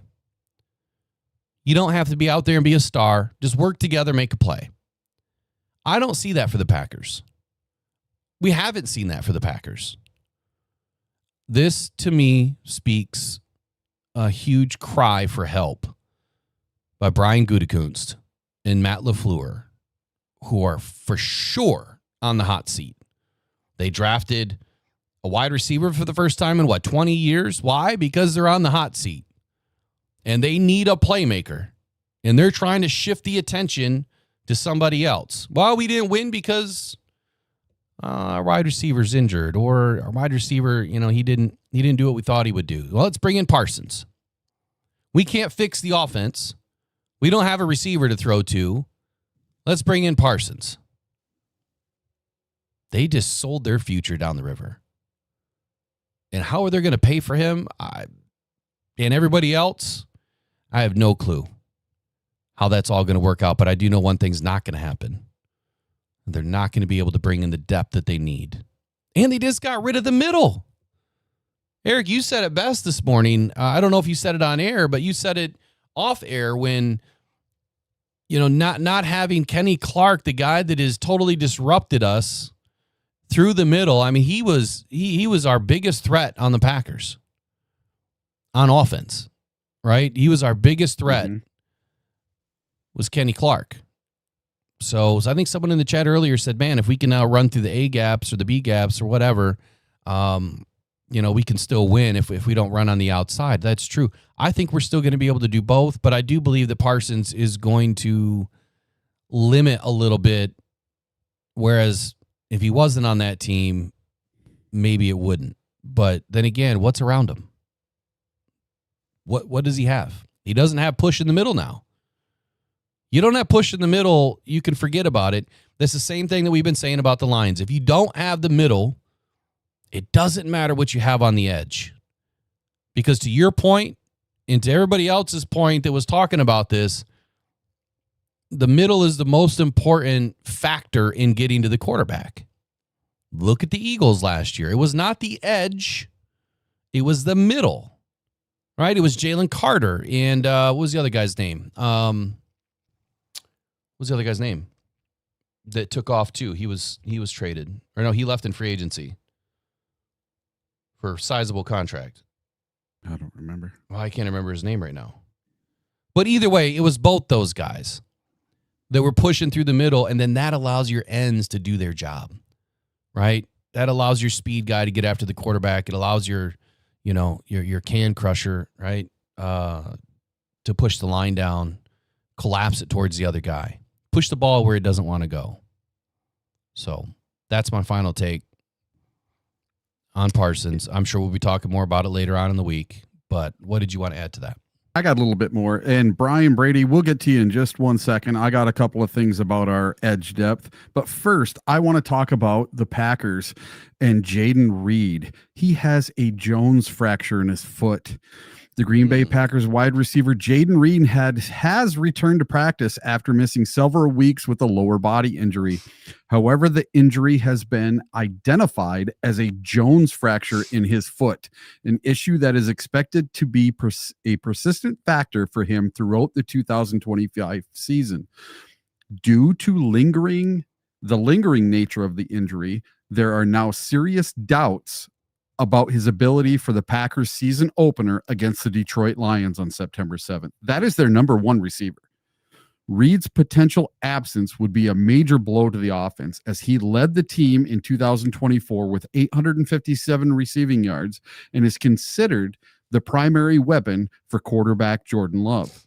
If Reed is unable to play, you're going to have rookie Matthew Golden, Romeo Doubs, and then you're going to have to rely on tight end Tucker Kraft. That's it. So I don't see the Packers having this dangerous offense. We got to shut down a rookie and a tight end because Romeo Doubs drops everything. So this could be a very good game for the Detroit Lions defense. Okay. Brady in the chat. Yep. So we've beat that horse, man, quite a bit. And I'm going to try to just not beat that horse anymore. The one thing that I had mentioned prior to cut down day is I said that I would not be surprised if the Lions went deeper in the middle and did not keep more than 4 on the outside. Well, they went deep in the middle. We have 7 defensive tackles. We have, here, let me pull up the depth chart. And you have to remember, some of those guys in the middle can play inside and outside. Exactly. So, and then hold on here. The depth chart will tell you this. DJ Reader, Tyleek Williams, Roy Lopez, Mekhi Wingo, Chris Smith, Pat O'Connor, and Tyler Lacey. 7 defensive tackles. So there's a philosophy change here. And again, if you go back and check the receipts, people in this chat will tell you, I haven't seen you in the chat before, but they will tell you what I've been saying this year. Immediately when Calvin Shepard was installed as a DC, I got hot to trot and I felt that the linebackers were going to be the highlight. That your linebackers were going to be able to hit the run lane or the rushing lanes more so than depending just on what's on the outside. And what have we seen so far throughout preseason and in practice? If you've had a chance to go to practice, you would have seen our linebackers were the highlight. But not just the linebackers. I also felt that we would see a little bit more of a corner blitz and a safety blitz this season than in seasons past. What did we see in practice? More of that. What did we see in the preseason? More of that. So you don't rest, like they say, you don't put all your eggs in one basket, right? The same thing on a defense. You don't put all of your pressure in one basket. You don't hit your wagon, right, to just one player or one position. No, you want to be multiple. You want to have flexibility. You want to have versatility on a defense that you can come from anywhere and they don't know where you're coming from. And Calvin Shepard was able to learn behind a very good defensive coordinator that was also very stubborn, right? AG solely focused on the edge. He did not fire the linebackers as often, and when we would get into a nickel position, sometimes we would fire a DB. The downside to what AG did is when it worked, he didn't do it again. When it works, you keep on using it, not every play, but in situational opportunity. Aaron Glenn was stubborn. He only presented the ends as the opportunity after the quarterback, hoping that Ali McNeil would win his one-on-one and DJ Reader would take on a double team. Calvin Shepard is going to totally transform this defense, and you're going to see it probably in week 1. Now, I think that they're going to do a slow install with some of this stuff, but I do believe you're going to see some blitzes in week 1 coming from the linebacker position. And I think it's going to open up your eyes to, well, maybe Aiden isn't getting after the quarterback. He's going to sit back and contain and shut down the run game because the most important thing is to shut down the run game. But if you're utilizing your front four to get pressure, right, to win their one-on-ones, to maintain the line of scrimmage, when a hole opens, that's when your linebacker goes, right? It's like a half a second count. Snap, read, go. As opposed to snap, go. It's snap, read, go. Am I going A, B, C, or off the edge? And that is a read. And I'm not going to go far off into defensive technical crap today because I just don't have the bandwidth in my brain today for it. That is a read that is inherently understood by the linebackers, the nickelback, the safety, and the corner. Every single one of those guys has to read the same thing. Okay? If that A gap opens, bang, there goes Jack, or there goes Grant Stewart, or you know what I mean? Whoever's closer to the A gap on a play. It depends if you have 2 linebackers in or 3 linebackers in. Okay, what if the outside of the tackle opens and you don't have a chipper, you don't have a rolling tight end, you don't have another wide receiver, right? Okay, dang, there goes your nickelback. He's firing in off the edge. So it's a read that all of these guys have to understand who's going. It's not a definitive, hey, on this play, Jack, you're going. No, it's on this play. If this gap opens, then you are responsible for this play.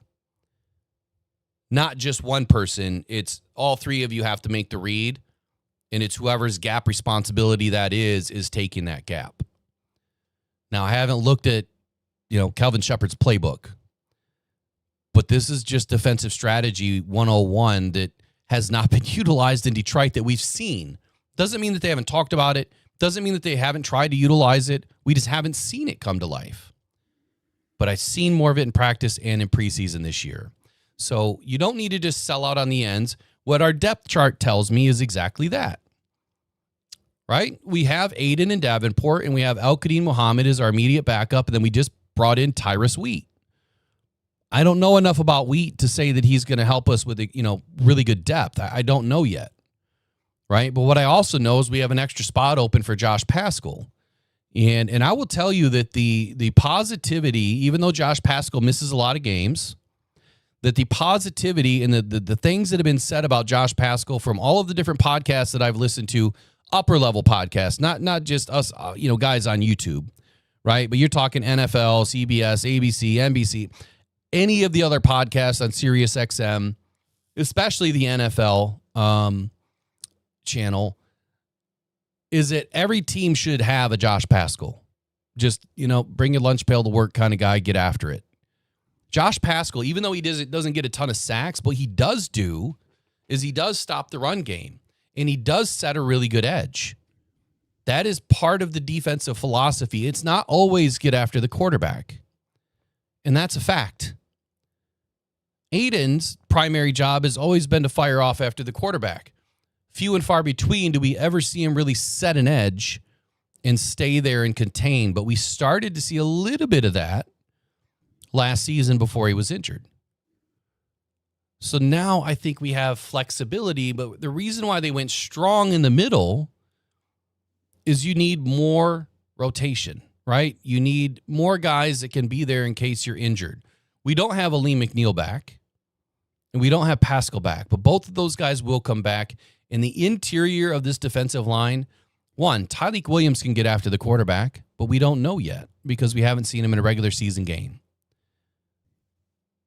But he can do it, and he has done it. And the guy's 330 pounds, and he moves like a 280-pounder, right? Mekhi Wingo can play on the outside. Pat O'Connor can play on the outside. Roy Lopez and DJ Reader, those are your nose tackles. Tyleik Williams, he's your defensive tackle, but he can also get after the quarterback through the middle. What I would ask of everybody is just to be a little bit patient and watch it all come together. Should and when Marcus Davenport make it through the whole season, I think all of you are going to come back into this chat and say, damn, Will, you guys got it right.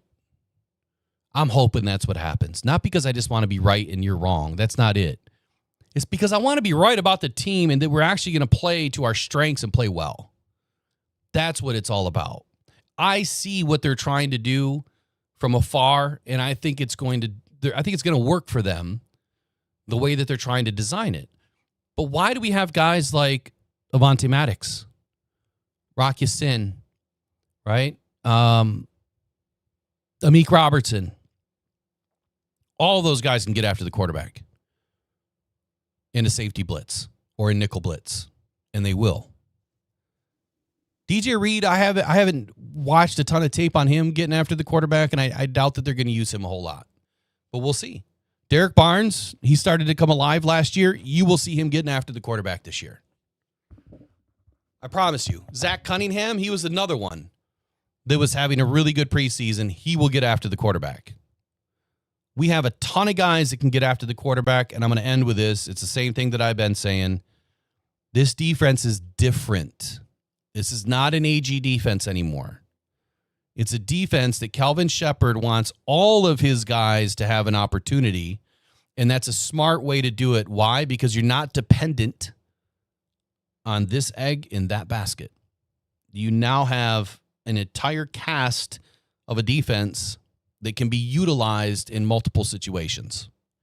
And that is a very smart way to construct a depth chart with depth, actual depth. They can all do different things. So I hope that I answered. I know that a lot of people still want to crash out on this whole defensive end thing. I'm not going to say you're right or wrong. I'm just going to say it's different than what you think it is. And it doesn't mean, again, that Z won't come back during the season. I've just said definitively it'll never happen before week 1. And that was simply because of the contract. It would then be guaranteed. His base salary would be guaranteed.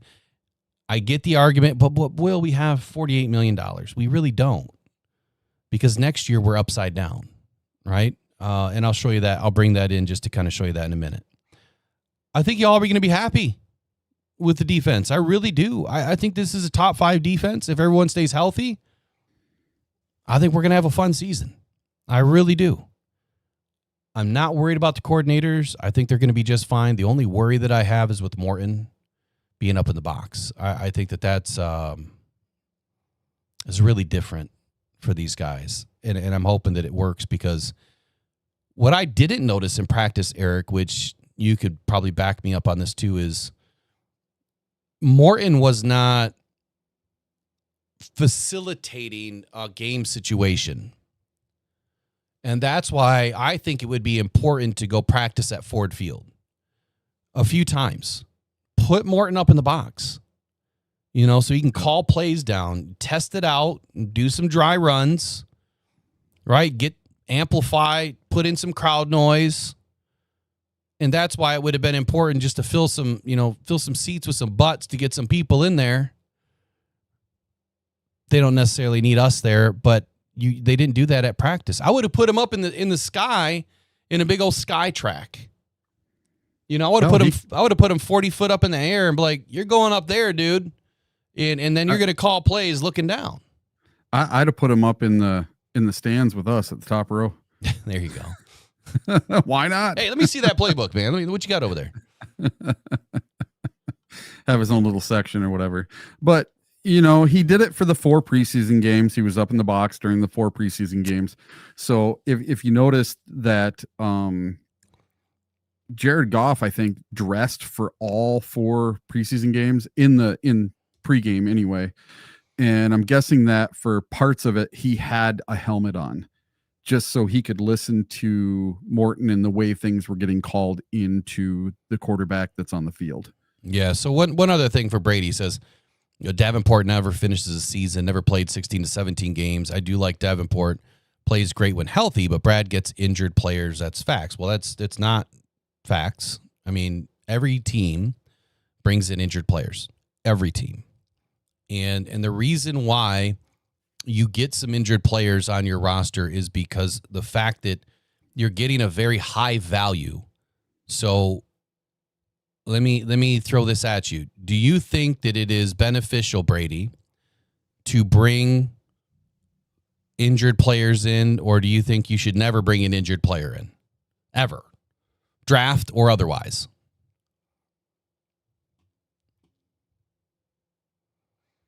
And while he's answering that, well, how about this?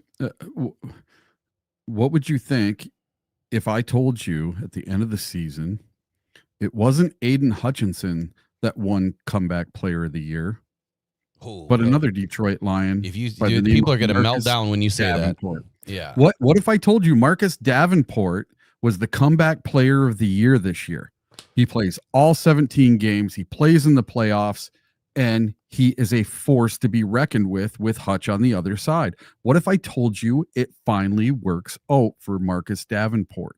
I don't think that he would ever win over Hutch if Hutch has even a average year compared to what he's had so far. I don't think he would win. But you brought up something that's two things I want to throw at Brady. The question is, should the Lions ever bring in an injured player, draft or otherwise, or no? Would you rather only bring in healthy players? Okay, that's the question. Here's another thing. The other reason why it's important to have the mix on the defense is I don't think that, you hear people say, well, Aiden's going to have 20 sacks this year. I don't care if he has 10, right? The sacks are not going to win a Super Bowl. They never have. I did that whole segment last year in an entire video. I walked through all of the history of all of the Super Bowl and all of the playoffs. The Eagles game, you could say that the sacks helped, but the reason why they didn't is because there was hardly ever any points scored after a sack. Or after a sack, the offense continued to get first downs. So the sacks didn't help. And so what I did is I went through the playoffs, all of them, and I counted the points. When you got a sack, how many points did you then get off that sack? Did your offense then go in and score? Or did the other offense continue to get first downs and score? Well, guess who won? It wasn't the defense. It was the offense. So the sacks didn't help win, right? They helped that play at that moment. But if you get a sack on first down, you still have second, third, and fourth down. If you get a first down, that sack is negated. If you get a field goal, that sack is negated, right? If you can shut the offense down and flip the field, then that sack helped. But overall, the sack does not help you. All the sack is, and you guys have heard me say this a lot too, is a TFL on the quarterback. And I'll say I'd rather have TFLs on the running back and the wide receivers and the tight ends. Or I'm sorry, I'd rather have TFLs on the running back, the wide receivers, and the tight ends, or anybody else that touches the football.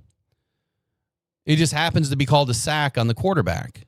But you have a 3-to-1 opportunity to get a TFL. And that's why I feel TFLs are way more important than a sack, because a TFL can happen on every play 3-to-1.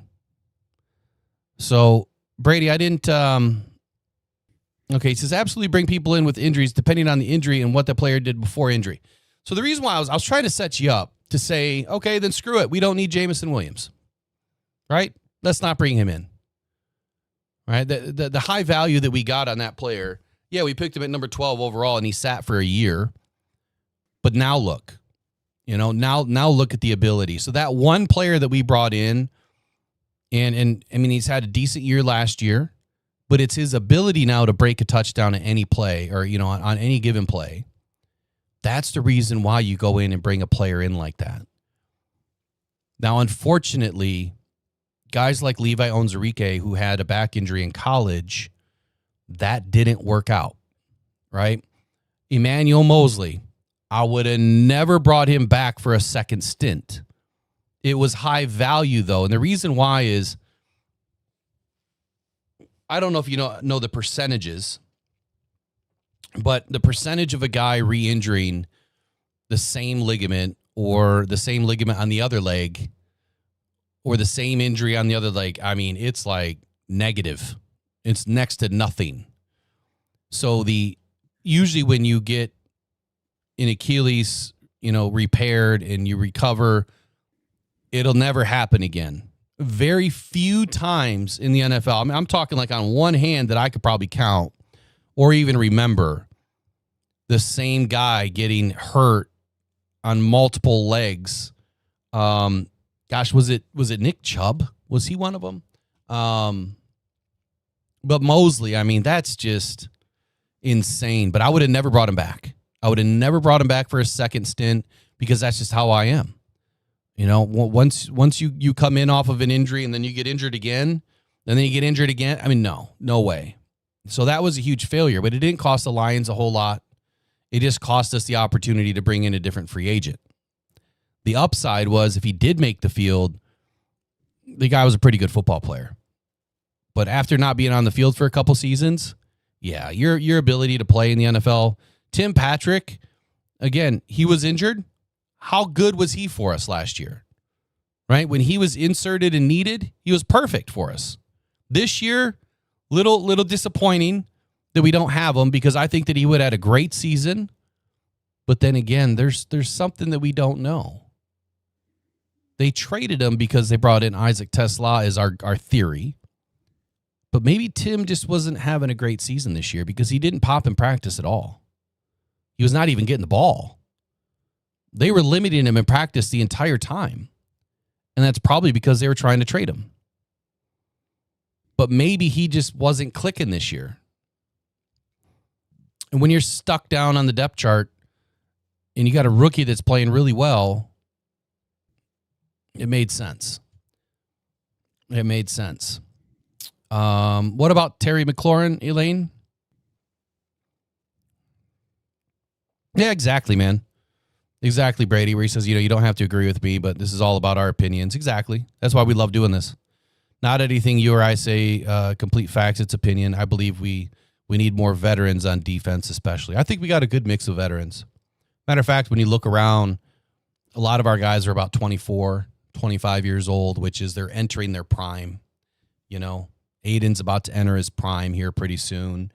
But a lot of these guys are in their prime or about to enter their prime. And that's going to be fun to watch. The other thing that's fun to watch is, or you take a look at, and I said this about Z and Trey, their fourth year is where those guys took off. They didn't do squat in the first few seasons. So giving up on a player that we brought in, just because they're not doing a whole lot early, doesn't mean that player won't become a good football player somewhere else. Because it happens, right? Trey goes to Cincinnati, becomes an animal, right? Z, I can't remember where he went on his second stint. Might have been the Packers, but he turned into an animal. Like I said earlier, he was the last double-digit sacker for the Packers. So it's been more than 4 seasons for the Packers, or about to be more than 4 seasons. Are you good till 10 or after 10? What is your goal today? I can go a little after 10 today. Okay. I talked a lot. What do you want to add? I was trying to look up the whole Marcus Davenport for comeback player of the year. I can't find it anywhere. Kevin Barr said he found it for plus 40,000. If I can find it, I'll put a couple bucks on it. Plus 40,000. I'll put a couple bucks. Throw a tenner on it. Yeah, 10, 15 bucks, something, 20 bucks. But so earlier, Brian was talking about us not having any edge depth. Well, we might have a little bit more than we are thinking of. Just because you haven't heard of a player before does not mean that player is not any good. Well, the Dallas Cowboys had a disastrous couple of days. Headlined by the franchise-altering trade of superstar linebacker Micah Parsons to the Green Bay Packers. But compounding that massive loss, the Cowboys also lost a key depth piece when the defensive end and special teams ace Tyrese Wheat was claimed off of waivers by the Detroit Lions. The Cowboys had waived Wheat during the final roster cuts with the intention of re-signing him to their practice squad had he gone unclaimed. The loss of Wheat was a gut punch that hurts just a little bit more in the immediate aftermath of the Parsons trade. These 2 departures have left the Cowboys with major holes along their defensive line just 1 week before the start of the regular season, forcing them to drastically alter their plans for the 2025 season. So just so you know, Tyrese Wheat is a little better than most people are thinking. He's not just a nobody, and he was an essential depth piece for the Dallas Cowboys, and they were trying to be like Brad Holmes and sneak him onto the practice squad, and it just didn't happen. We claimed him, and he is a defensive edge, and he's a special teams warrior. This kid does all sorts of stuff on special teams. So he is signed to the Lions 53. So he will be on the 53. Now, maybe he doesn't make it on the game day roster to start the season. But if we need an edge, I truly believe that this kid in our system could be very good, because you got to remember Dallas runs a 3-4, not a 4-3. So this kid is a true edge, not a linebacker. He's probably more of a linebacker, honestly. You think so?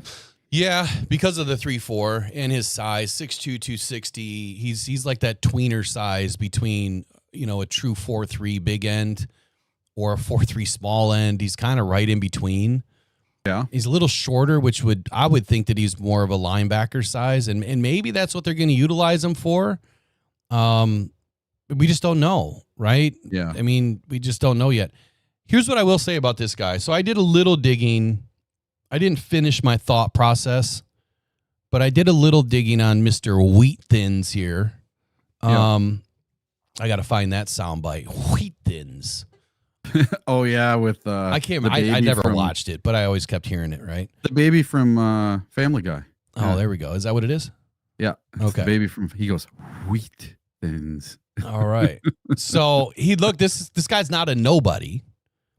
Coming out of Mississippi State, 3 times sack leader at Mississippi State. Second team All SEC in 2022. This dude is known for motor, bend, and versatility. He played both stand-up and hand-in-the-dirt roles at Mississippi State. He did utilize a COVID eligibility extension to play a 3rd season, finishing with 6 sacks and, get this, my favorite number, 10.5 TFLs. It's a pretty solid season. 2023 with the Cowboys, 12 games played, 3 tackles, no sacks, no hits. 2024 Cowboys, 8 games, 14 tackles, half a sack, 1 hit, and to be determined for the Detroit Lions. So total history for Mr. Wheat here is 20 games, 17 tackles, half a sack. With the Cowboys, he was used primarily as a rotational pass rusher and as a special teams contributor. Obviously, the Lions claimed him just a couple of days ago. Scouting report that I put on him: high effort player, good with pursuit angles. What I noticed quickly on a few bits of tape, I didn't finish my thought process. I didn't dig deep. And this is where I said he was a linebacker. He was used as a wide 9, a 5 tech, and sometimes at 3-4 outside linebacker. So think more of a backup for Derek Barnes than the other side. And I think that that's where you're going to see him probably utilized, is down on the left side of the defense. Weaknesses: does not have elite burst. He does have good bend, but he doesn't win with it consistently off the edge. Now, limited production versus top-tier tackles, and he's still developing his counter moves. I think he's more of a strategic fit inside of Detroit. The Lions are obviously betting on Wheat at a low cost, high effort depth piece. He fits their mold as a hybrid defensive end outside linebacker type who can rotate behind Aiden Hutchinson or Marcus Davenport. If he does flash in the he's out of the preseason now. If he does flash early in the season, it would most likely be on special teams. He could stick. I think he's probably going to stick. He may get dropped down to the practice squad. That is a likely opportunity when Pascal and Ali McNeil come back. So he might be a candidate to kind of dip back down on the practice squad. The one thing I did not look at is 23, 24. Was he drafted in 22 then? Yeah. Was he? You know for sure? I'm pretty sure he was an undrafted free agent in 22. And you got to remember, he's going to be on the Lions for at least 3 weeks. He has to be on the 53-man for at least 3 weeks because he was claimed. Him and the other kid. Okay, UDFA 23.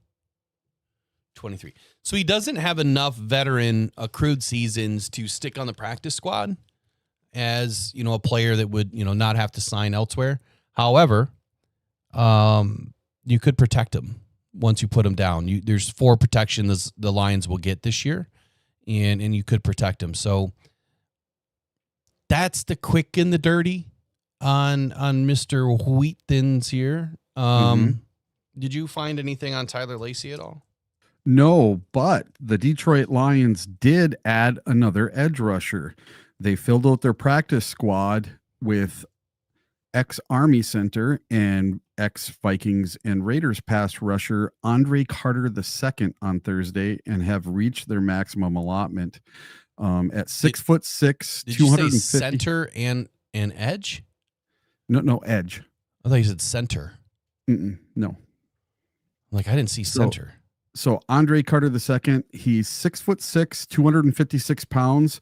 Carter flashed pass rushing skills at Army, registering 15.5 sacks as a senior, as well in each of his training camps for the Vikings and Raiders. This past preseason, he registered 2 sacks and 7 pressures per PFF and was in contention for a spot on the active roster. It wouldn't work out for Carter, and he opted to return to the NFC North for another opportunity to prove himself on a practice squad. So he is going from the Vikings to the Lions. And he was formerly with the Raiders as well. I didn't look anything up on Mr. Carter. I just found that this morning. So quick question in here by Attila. He says, Will, what were the average snaps at the 4th or 5th edge had per game? Are we talking for the Lions here for last year? The 4th or 5th edge? They would have got a lot of snaps last year. Yeah, I mean, I would have, honestly, that is such a hard question to answer right off the get because that would take a ton of research. And the reason why is we went through 8 edge. Like last year, we had 8 finally on the roster at one point throughout the season. So that would take a ton of digging to see who was in the game and when they got hurt. I would say that I think a lot of guys got a lot of snaps, right? So the other question or the other statement in here by Brady, and again, you're asking about good depth or quality depth, right? And the question is, well, what if Z and Marcus go down? Do we have enough? I think we do. We have Al-Qadim Muhammad, who has shown that he can play. He's in his 9th season, and at some point, Pascal will be back, and so Pascal did a fine job when he was in. We can't forget the most important thing here.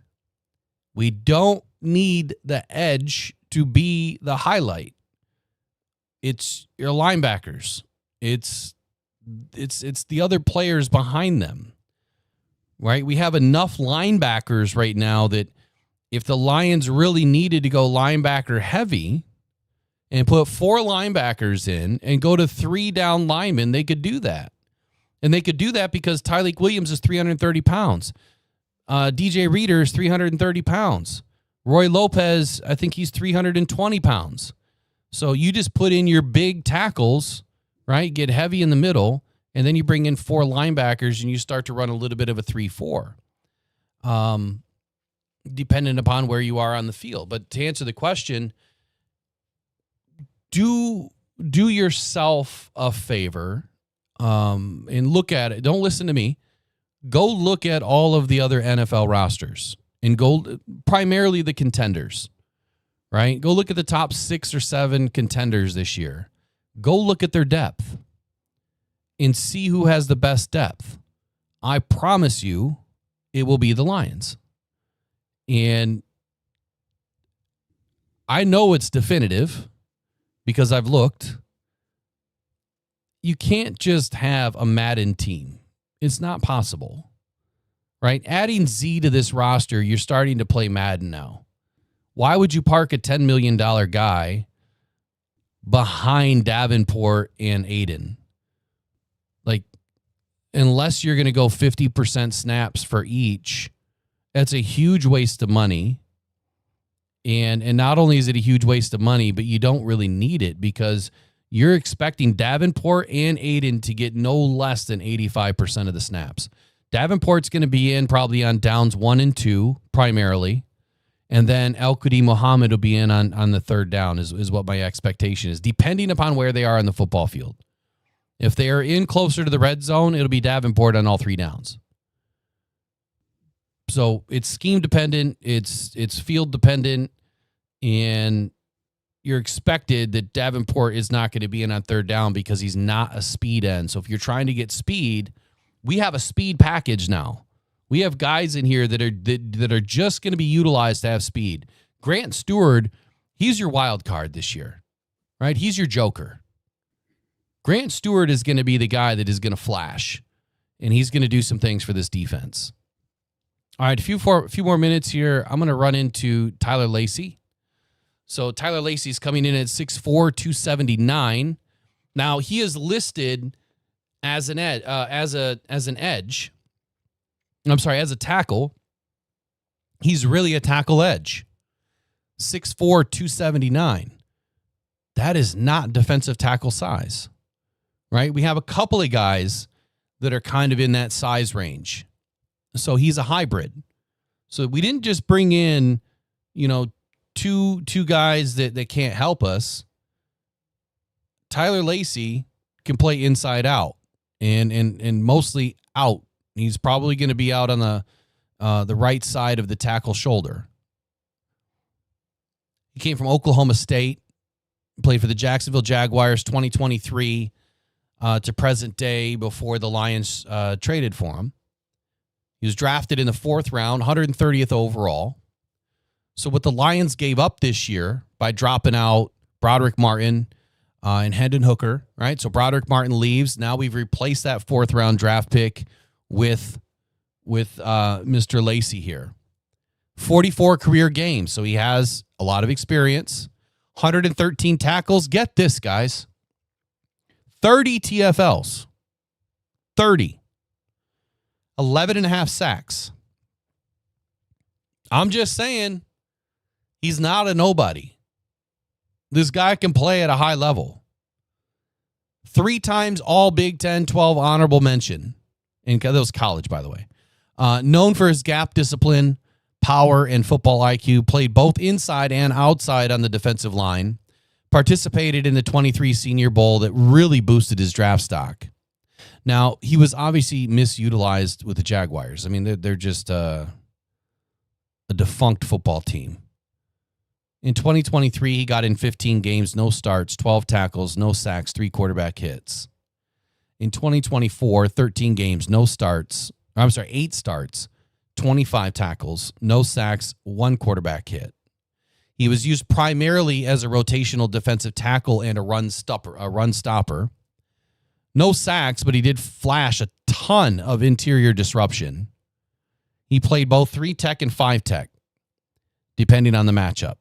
Now, my scouting report, strong hands and leverage at the point of attack. Smart, assignment sound player who rarely busts contain. He can 2-gap and penetrate depending on scheme. Some weaknesses, just like everybody else. He lacks elite burst or twitch off the line.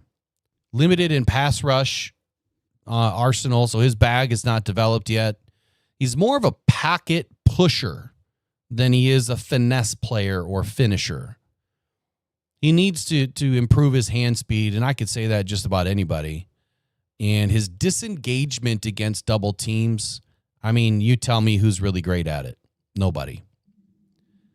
Now, he was a strategic fit, I think, with the Jaguars' vision initially as a rotational scheme, versatile lineman that could eat up snaps and hold gaps. He's really good at that. He's not a splash play guy, but he is reliable and he is coachable. He adds to the pass rush move. If he adds a pass rush move or two, I think that he could become a quality starter as needed, but primarily a really good depth backup piece in a 4-3 front, which is what the Lions utilize. So that's my quick take on Mr. Lacy here. Anything you got to add to that? No, he looks like a veteran with, some qualities that the Detroit Lions are looking for. And just because I've never heard of him before doesn't mean he's a nobody. Yeah. Yeah. And one thing, just to go back to what, some people are saying in the chat and stuff, Lions fans got to see Zadarius Smith for 6 games or so last year. Mm-hmm. And he got 4 or 5 sacks. And I think it's the whole offseason until we released Zadarius Smith, Lions fans were clamoring to see what it would look like with Zadarius on one side and Aiden Hutchinson on the other. And they fell into this story and they fell in love with it. Oh man, that would be so awesome to have them both. And I fell into it too. We're going to have these 2 edge rushers. It's going to be awesome. I can't wait to see what they do together, because look what they did separately. Let's see what they can do together. And then we release him. And he hasn't been signed back anywhere. And we still have an open spot on the roster. So everyone's putting 2 and 2 together, and they're trying to make this puzzle piece fit in their puzzle, even though it's not time to put that puzzle piece in yet. So it's just this love story that everyone wants to see the conclusion of it. They want to see it all together. So just have some patience. In my opinion, this is just my opinion, I think we will see Z back sometime this season if we have injury. If we don't have injuries, I kind of don't think we'll see him back this year.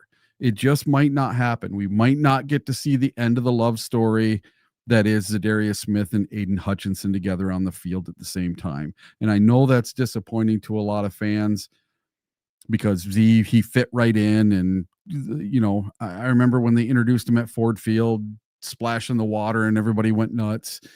It was fun. It was a fun story. It was really cool. He helped us get to where we were last year, but we just might be better off without him.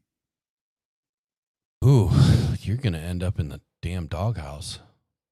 Why? It's just an opinion. I fully expect him to be back at some time this year. You will get to see the conclusion of the love story, but until then, you're just going to have to be patient. You're just going to have to wait. We'll see what happens after the Packer game. Okay. The Packers game is going to be a great assessment to see where our edge rushers sit. So to Salty's statement about about Davenport, I'm dropping the injury video in here just in case. So Brady, you could watch this too if you'd like. This is the injury video from last year that I did. Check it out after the show, and then come back and let's chat on Monday or whatever, and tell me what you think. So yeah, Davenport did get injured twice last year. He had a groin injury in week 1 that kept him out of week 2. He played through it, and then week 3, that was not an injury that happens, right? It's so rare to have a bicep or a tricep torn away from the bone. It was that what I still consider to be an illegal chop and intentional injury by Paris Johnson. Now, I know he was asked the question this year, and he's not going to answer that and say that it was, dirty play. He would get fined heavily by the NFL if he went out and said something, like that about another player. He couldn't say that. Now, you could tell that with his big smile that he probably wanted to say it. And he said that, I heard, my family and, friends, other people were saying it was kind of, we're saying that, but he's like, I don't know. I just think it was a football player, whatever he said. Right. Mm-hmm. Tape says otherwise. And that video, I think, got a bunch of views, if I remember. Hold I wonder how many views it had. I don't remember now, but I think it got a bunch. And the comments were crazy. Now, is a chop a normal football play? Yes. But if you watch and you look at what really happened, it was he pulled his arm, he kind of tucked it under, and then hammered it and pulled it in again. So Paris trapped the arm, which is holding, and then chopped and pulled again, which then ripped the tricep, because he already had an injury to that arm. I think it was an elbow injury. He was already playing with. And so I think it was wrapped prior to that injury, going off memory here, which I think Paris was just trying to inflict pain on the dude. You know, just like the hit on Hutchinson. I still believe that was an illegal hit. I think it was a blindside block in the back. And clearly, Ahmed, you know, to someone's point, didn't have his head on a swivel and didn't recognize that the tight end was coming at him. But I still think that when you look at that play, which hopefully I'll get the video at some point, I need the other angle. I need the other side, the other sideline, that it'll show us and tell us that it was just a dirty hit on Hutchinson. I think it was a dirty hit. Correct me here. You know what? Let me just ask. What is considered a block in the back or a blindside illegal block? I'll say this about the Davenport injury. If that would have been Micah Parsons, Trey Hendrickson, Garrett, or Max Crosby, then something would have been done. Someone would have been fined and there would have been a flag. But because it was Marcus Davenport, nothing happened. Yeah. Just like when there's the same hit to Daniel Jones and then the same hit to Patrick Mahomes, it's two different stories. You could have the exact same hit on both of them. One of them gets flagged and gets a fine, and the other one, nothing happens. Because the NFL likes to protect its stars. Oh, of course. That's what makes them the money.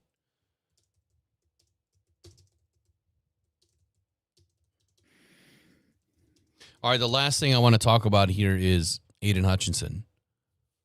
That's what this thumbnail. I don't want to go 2 days in a row and not talk about what's on the damn thumbnail and have to change the thumbnail. We do that. We know what we're going to talk about, and then we never get to it because it gets filled with a whole bunch of other stuff.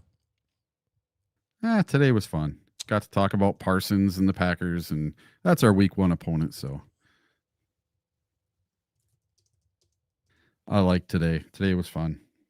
Yeah, I mean today we got. I think we got a lot out. Good conversation on Parsons, I think too, and then they're recognizing a couple of new guys that are on the team. Hold on here. Went in.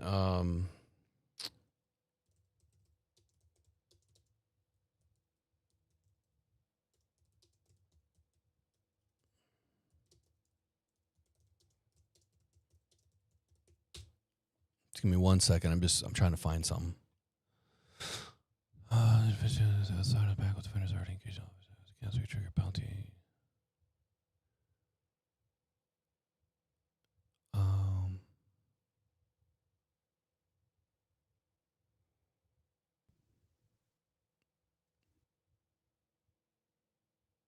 So I'm going to read this, and I don't know how this would pertain to Hutchinson right up front without more research. But so the question is, when a defensive end is engaged with an offensive tackle, and then the tight end comes in and delivers a crushing blow, which I believe was off to the side and the backside of Hutchinson's shoulder, considered the back. That's the question. Is that a penalty? If it is, what kind? And here's the result. So there's an illegal blindside block, and that's if the tight end delivers a forcible contact with the shoulder, helmet, or forearm while moving toward his own end zone, and the defender can't see it coming, it qualifies. Bingo! Tight end was moving towards his end zone, delivers forcible contact with his shoulder, helmet, or forearm, hands, right, while moving towards his end zone, and the defender can't see it coming. Ahmed didn't see it coming. Even if the defender is engaged in a second hit, it must be legal and not excessive. Penalty is 15-yard personal foul. Illegal crackback or peelback block. I don't know how this one fits, but if the tight end comes toward the line of scrimmage or toward his own end zone and hits the defender below the waist or from the back or side, it's illegal. These are banned in open space and on returns, but also apply to certain scrimmage plays. It meets both of these. Penalty 15 yards. Unnecessary roughness would be the next opportunity.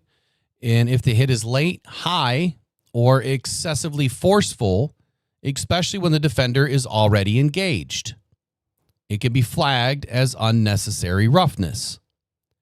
This is also often called when the second blocker targets the head or neck area or drives through the back. Penalty, 15 yards and a possible fine and suspension. It meets the criteria of all three of these, either in part or in whole. So like I said, when I first saw that play happen, I'm like, that did not look legal to me. And the only issue is I don't have the opposite angle to see where exactly his hands landed on Ahmed Hassanin, but he did drive through. I mean, they drove through to the ground. So, and he did make contact with the back or the shoulder of Ahmed Hassanin. Hassanin was not looking at it, and he was already engaged with the tackle. And see, that's the key. If he was already engaged, which he was. So, there you go. Hey, I've got a question. Hold on. Someone in here put dead air, guys. What does that mean? Yeah, we weren't talking for about 5 seconds. Oh, so I talked for 2.5 hours straight in 5 seconds. Yeah, okay. Yeah, we were quiet for a second. Anyway, I got a question for you. And I never thought of this before until you were just talking. During the regular season, every single week, a list comes out, and it's all the fines for the week for people who got fined for stuff that was flagged and stuff that wasn't flagged. You know, even if it didn't get a flag, people still get fines during the regular season. How come we never hear about that in the preseason? I haven't heard of anyone getting fined anything from anything that happened in the preseason. I don't know, dude. Honestly, I don't know. But I'm trying to look at my camera like I still look washed out. I'm just gonna have to bend and go buy a damn camera today. There you go. If a player, let's say has a helmet to helmet hit on a quarterback and it's a finable offense in the preseason, can they still get a fine? Because I've not heard hold on, of, say that again. Say that again. So say I don't know. Say Hooker was in and somebody from the Dolphins laid him out. I mean, knocked him out. Helmet to helmet, totally illegal hit. And there was a flag on the play. Okay. Lions got 15 yards, but you knocked him out of the game. He's got a concussion. He's out for the rest of the preseason. Mm-hmm. Is there fines for that? 100%. Or we just don't. Yeah, but I've never heard of a player being fined in the preseason. Yeah, I don't know. You're gonna have to look that one up. But yes, I mean all penalties remain the same, whether it's in preseason or regular season. They all remain. Does that make sense? no matter what you do, preseason or otherwise, it would call for the same penalty and or fine afterwards. Trying to dial in. Does my face look washed out to you guys? Because I know my phone is brand new and I have it on Vivid and it's on 8K. So I'm wondering if my view looks washed out. I'm trying to dial it in, but we went down to 1080p, and so I've got a couple of adjustments to make. For me on my phone, you look just as sharp as I do. Looks pretty good to me. Oh, and I did find out, yes, NFL players can be fined during the preseason games for infractions like unsportsmanlike conduct, fighting, or contact with officials. And CeeDee Lamb got fined for running into an NFL official during a play. Who did? This preseason, CeeDee Lamb. Oh. Because he was on the sideline cheering, and one of the refs ran into him because he was out on the white. He was where he was not supposed to be. Brian Brady, appreciate you, man. Like I said, I haven't seen you in the chat before, but what you'll find out here, man, is we definitely try to give you guys facts, transparency, honesty. That's what we're rooted in, and we're not actors, so it's not always the most entertaining. We do have some entertaining days, trust me, but it's all about just having good conversation about real situations, things that really matter in the league or with the team, and trying to be as accurate as possible, right? That's the whole goal. A lot of analytics, a lot of statistical analysis, and then we really get into some of the cruxes of scheme, even though nowhere near where I want to be in doing that stuff. I need to get it segmented so that I can do some other things, but that's why I'm hoping to have some other people on this year that are going to help us with that. Anyway, let's get into the last thing here. The last and final thing of the day is Aiden Hutchinson. Holy cow. What is going to happen in 2026? Or this year, right? Or this year. And here's probably the craziest thing to think about. What if they did do it this year? Now, immediately people are thinking, okay, well, that's going to screw up everything for our salary cap this year, right? Yes and no. The signing bonus would be stretched out over 5 years, most likely, which means the signing bonus would affect the cap this year. But I think everything else would be parked in future years. And the way that it would probably run is that Aiden would finish out this year and next year under his current structure. And then in 2027, if my numbers are right, 22, 3, 4, 5, 6. 2027 is when the deal would start to hit. So this year and next year, the only thing that would change is the signing bonus. So that could be an extra 10, 15 million or whatever it is, or I'm sorry, an extra 5 to 15 million a year, depending on how much he gets in a signing bonus. Do we know what Parsons signing bonus is? 120 million. No, that's the guarantee. Oh, guaranteed money. Yeah, I don't know what the signing bonus portion is. Okay, let's But 120 is guaranteed at signing. He gets that. Yeah, but it's still in increments. Yes.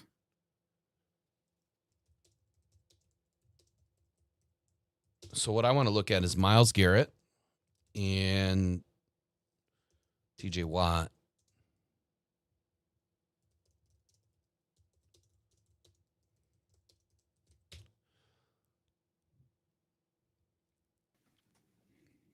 Come on, faster. All right, signing bonus for Myles Garrett on a $160 million deal was a little less than 1/3. It was $60 million. Signing bonus for TJ Watt on a $123 million deal was $55 million.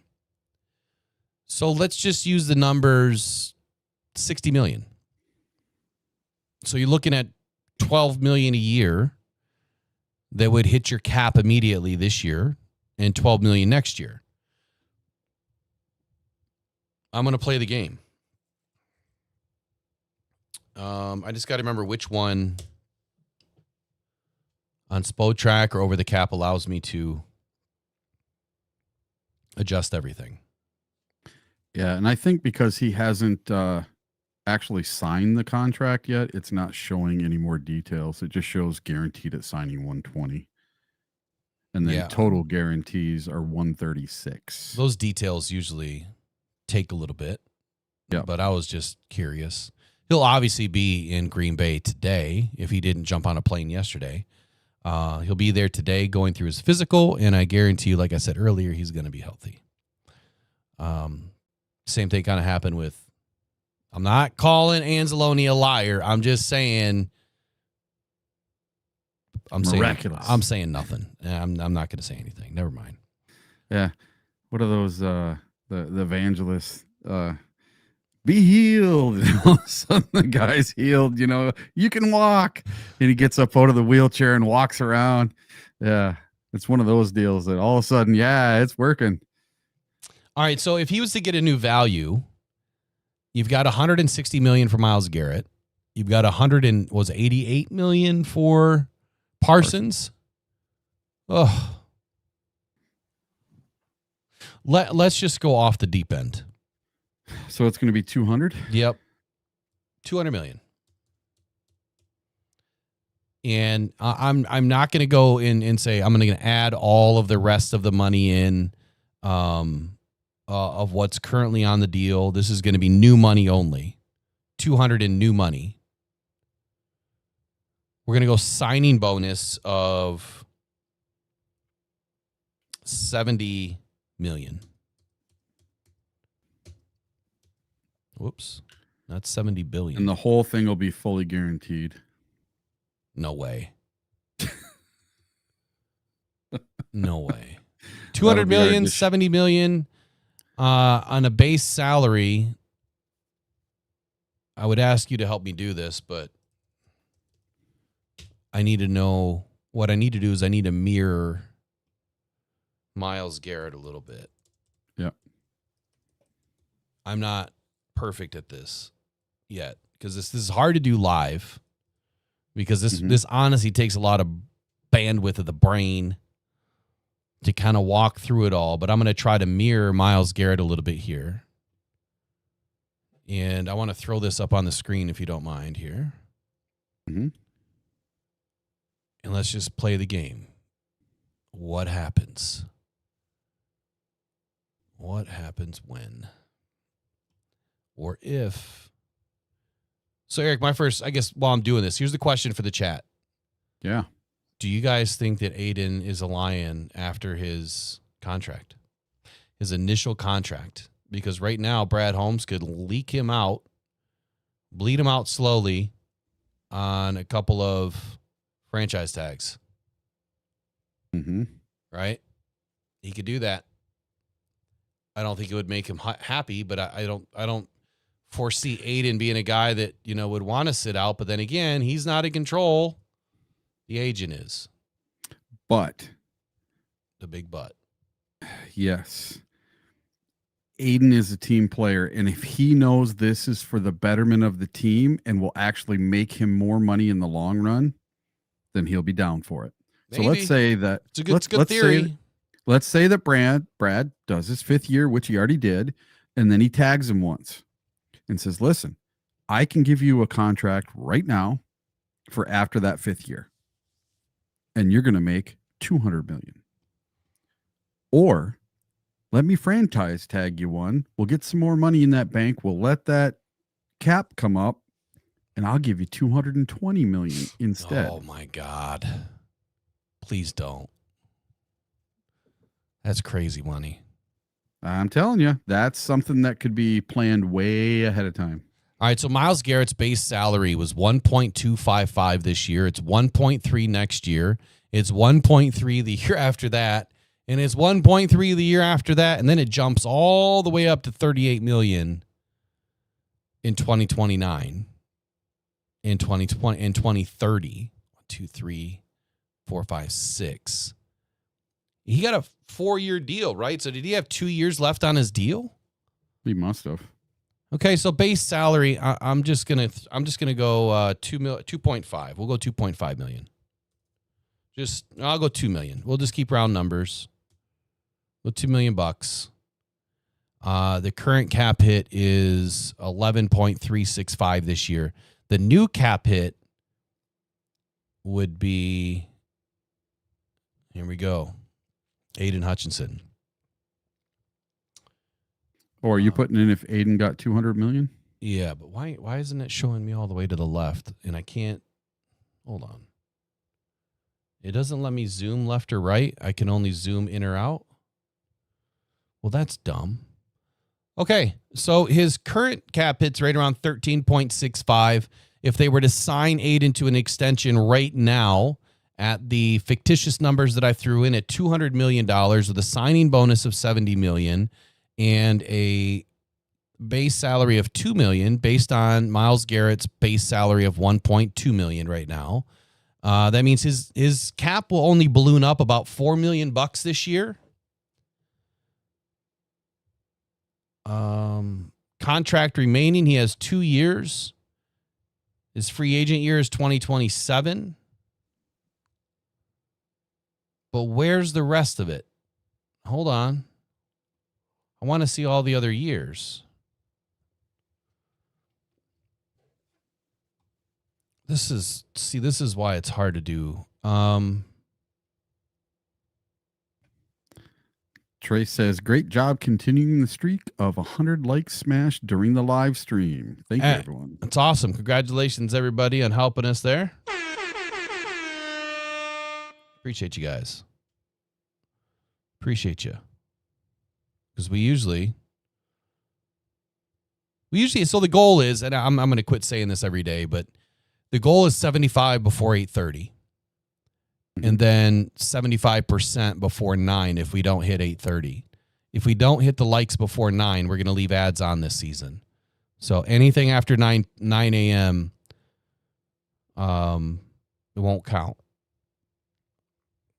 So we try to get it done early so we can get the ads off early. Once I start rolling into videos, which just so you guys understand is when we're watching videos, I really can't go back and change anything. Because then I have to open up YouTube and then it'll screw it. It'll screw it all up. So I don't know why I can't see the balance of the years. So that's what I was trying to see is the balance of the years. And I don't see it on here. You know what I mean? Yeah. It doesn't. It just shows me what happened this year on this one.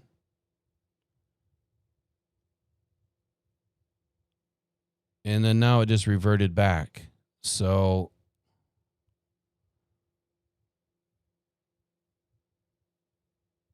I mean, that's what it would do for this year. Here's the point that I'm going to make. Look, this is what the Lions are looking like. Okay, this is our cap space right now. Apparently, it's only $33.7 million. So we must have just had a bunch of roster bonuses go out. Right? Reserve list, we have $20.4 million on reserve. Dead cap, $27 million. My goodness. Total cap allocations, $272.764 million. This is the 2025 season. Okay. Here's what happens when we go to 26. Now we're showing a positive $14.8 million in cap space, and I don't know how. Yeah. Wow. I don't. So okay, that's Spotrac. Let's go to OTC. Because we were supposed to be 40 underwater. We are. Well, and like, listen, Kevin Barr says in the chat, I'm afraid of what it's gonna look like in 2026 when Jared Goff's bag hits the books. Well, you have to remember Jared Goff has 2 voidable years at the end of his contract that the Lions can stash some of that. So he's probably going to get a signing bonus of some sort to start the year next year, and the fact that the Lions are going to carry some of this money over to next year, that's going to help us get around that. Okay, so according to Over the Cap, we have 35.236. According to Spotrac, for 2025, we have 33.711. So they're off by a couple $1,000,000 there. And then when you look at 2026, look right here. We are negative 31.611 million right now. Okay. So going off of what they're saying based on 25's numbers, if we have 35.236 million and we were able to roll all of that over and didn't need to spend any more money this year, not going to happen, then we would be positive $4 million next year before the cap gets replenished and another $25 million hits the cap. Okay, so if those numbers all were to stay the same, then next year we have roughly $30 million in cap space. Well, that's before all of your dead cap hits and all the injury money and all that stuff hits, right? So that's the problem. So if you sign Aiden right now to an extension, let's do that on this one. We'll go to Aiden. Let me go to manage roster on this one. Where's that one at? Contracts, cash flow, interactive, contract constructor. We're going to go to Hutchinson.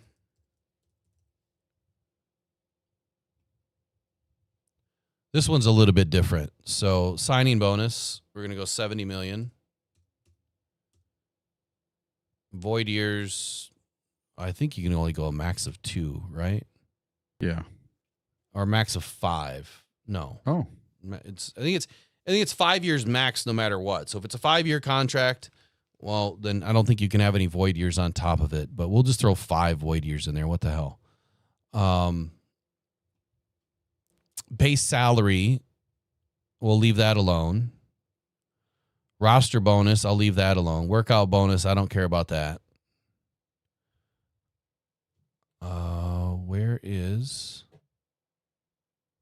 Where do I put the details in?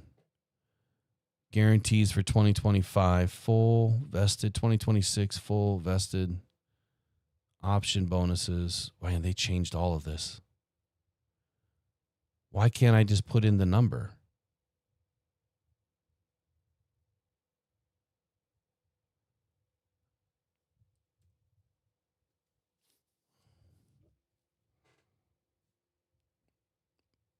Wow, this has changed a ton.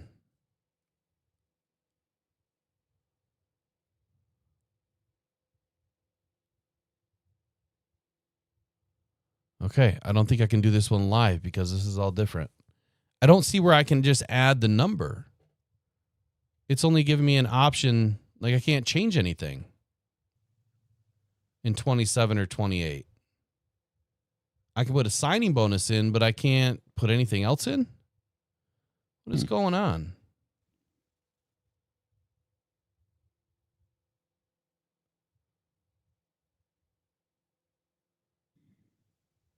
All right, here we go. Let's try it this way. Add an external player? No. Let's go down to Aiden. Where are you at? Where is he? There he is. We're going to extend.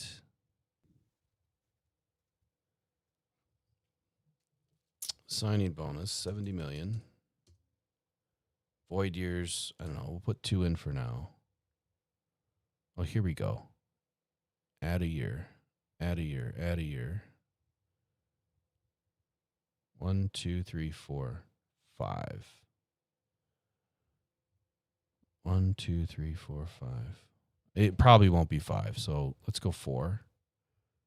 Void years, 5. 4-year contract with 5 void years. Yeah, I don't think you can have that many, honestly. I think you can. Not Pretty well. sure The you signing can. bonus will only go out for a max of 5 years. So 2027 would be the new money. So there you go. We'll leave that alone. The guaranteed number. So if he gets, let's say he gets 160 million or 200 million with a 200 million with 130 guaranteed. 130 guaranteed. Looking at Miles in his contract. CT Squid says 5 years, 225 million, 165 million guaranteed for Hutch. It may end up being that. I know this is taking a minute, but you just got to bear with me here. You know, we're almost getting up to Deshaun Watson money for Aiden Hutchinson. Oh my God, Deshaun. Seriously, that was 5 years, 50 million a year guaranteed. Fully guaranteed. And we're approaching those numbers now on just a normal defensive end, you know, because he's in line, he's next. It doesn't matter if he's the best or not. He just happens to be next. And he's going to make some money. Okay, prorated bonus. You got signing bonus, and it's not giving me that over here. So signing bonus for Garrett. Why is it not giving me the option on this side? I get a base salary. We're going to go 2 million. Well, 2.5. We'll go 3 million. And we'll go 4 million. We'll change this one to 3. Base salary. Prorated bonus. It's not letting me change it. Why is it not letting me change it? Non-prorated bonus.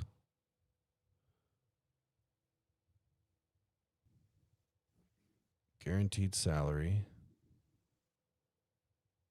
This is where I'm going to add 130. I'm just going to go even numbers. So if he gets 200, let's go, 140? Okay. So 35 million a year. And it wouldn't happen like this because they'd probably want to backload it a little bit or front load it a little bit and leave no guaranteed money in the last year.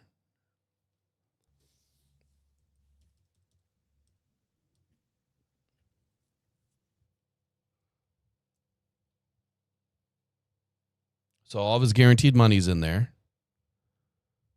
His base salary's in there. His non-prorated bonus would be what? A workout bonus, a per game bonus. I don't know.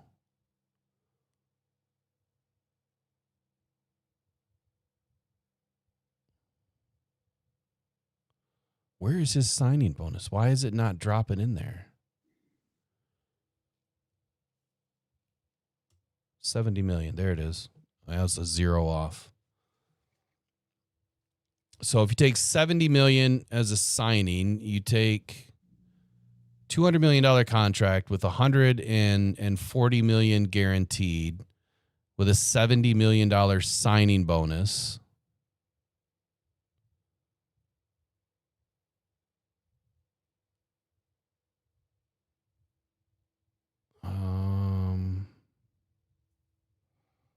One, two, three, four. His prorated bonus is still not carrying all the way down.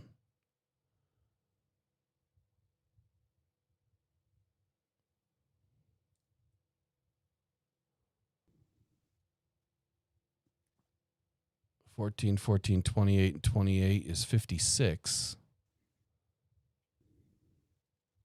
It's not adding up.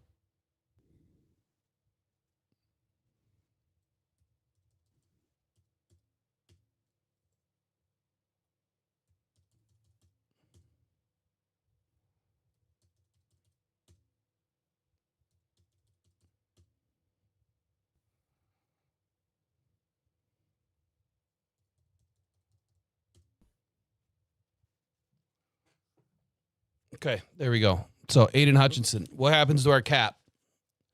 I think we're close. Here's our cap. 2026, our cap space. Our cap space this year goes from 35 million down to 21 this year. Next year, we are upside down $51 million just by adding Aiden. We haven't even done JMO. 2027, the reason why, so this is the problem. The reason why the number goes up is because of this. In 2026, we have 37 players under contract. So we still need to sign 16 players.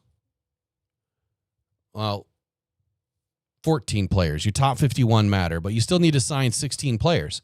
The reason why we have so much money in 27 is we have nobody signed.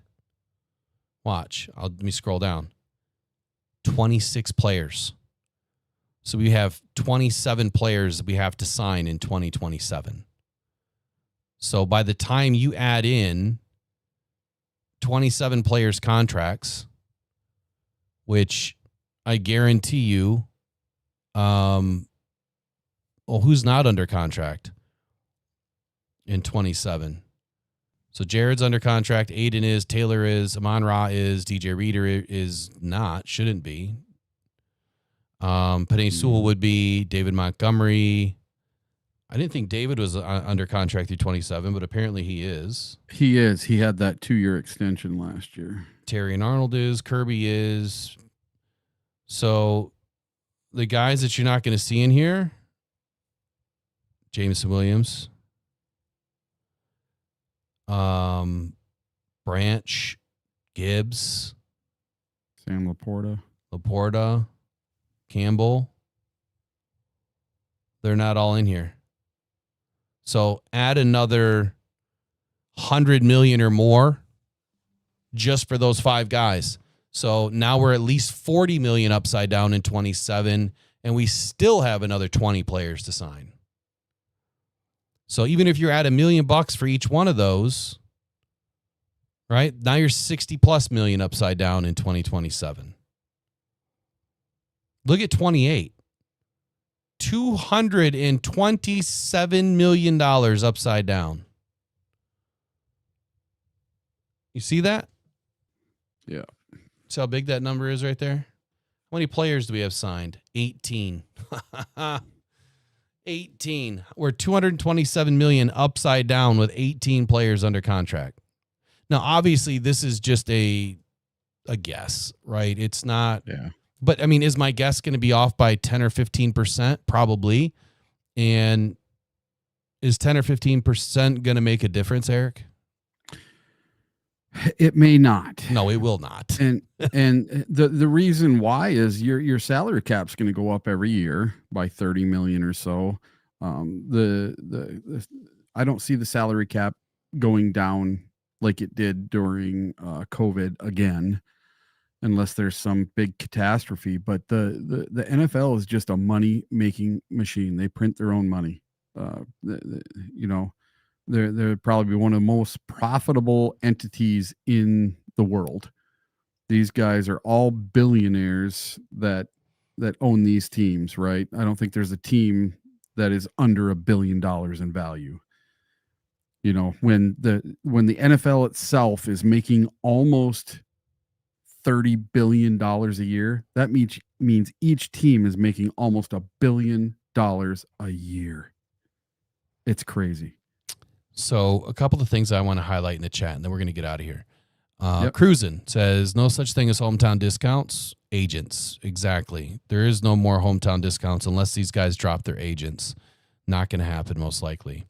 Okay, so Goff has a restructure written in, I believe. Now, you can ask a player to restructure, right? No one has seen the contract.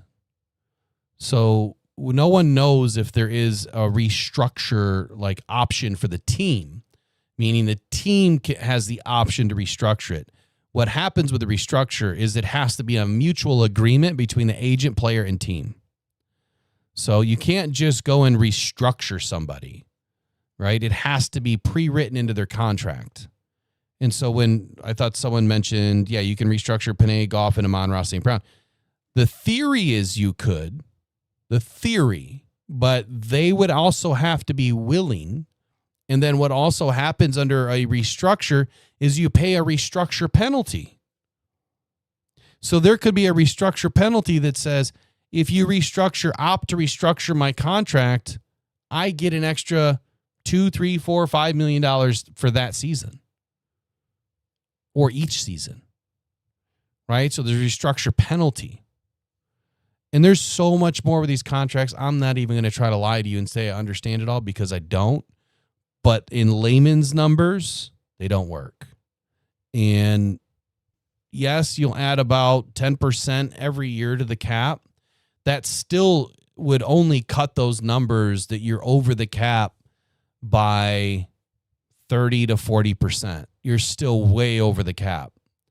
So in 2026 alone, you're $51 million over the cap right now just by adding Aiden, right? And you still have 14 players to add to the team.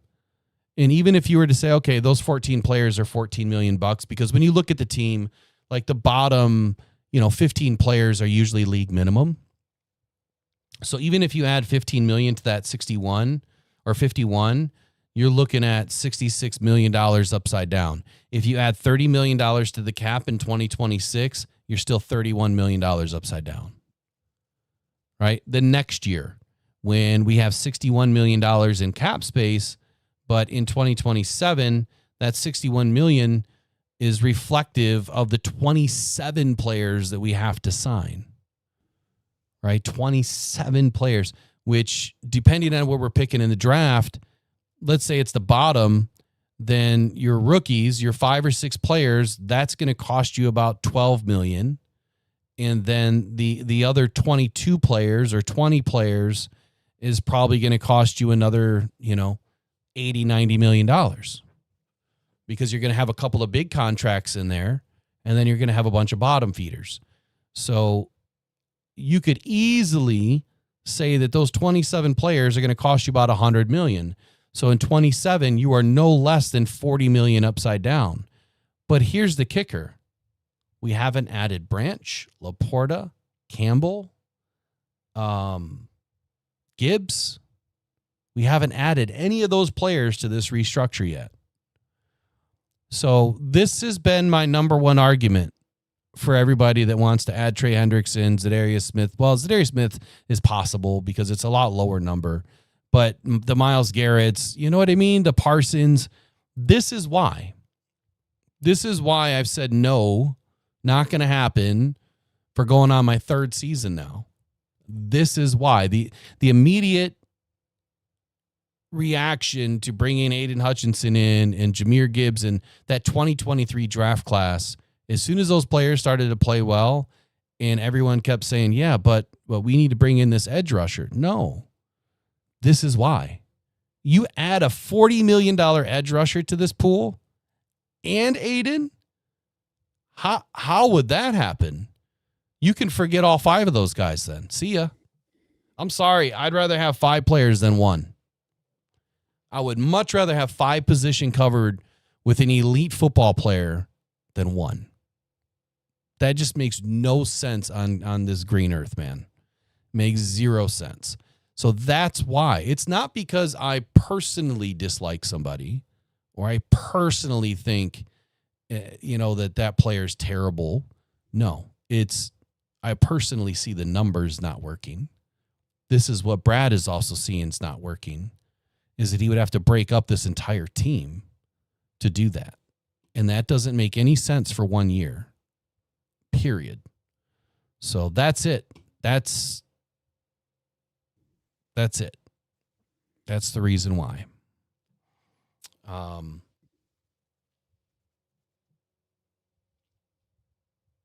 Anyway. So Steve Wild saying that this is an over-exaggeration because you can free up a ton of money by adding another contract of that caliber is too much. No, it's not. Steve, how is it an over-exaggeration? do me a favor. Go pay for the pro access to OTC and SpoTrack. It's only $30 a year. And go put together a roster, extend everybody, right, with acceptable numbers based on today's numbers.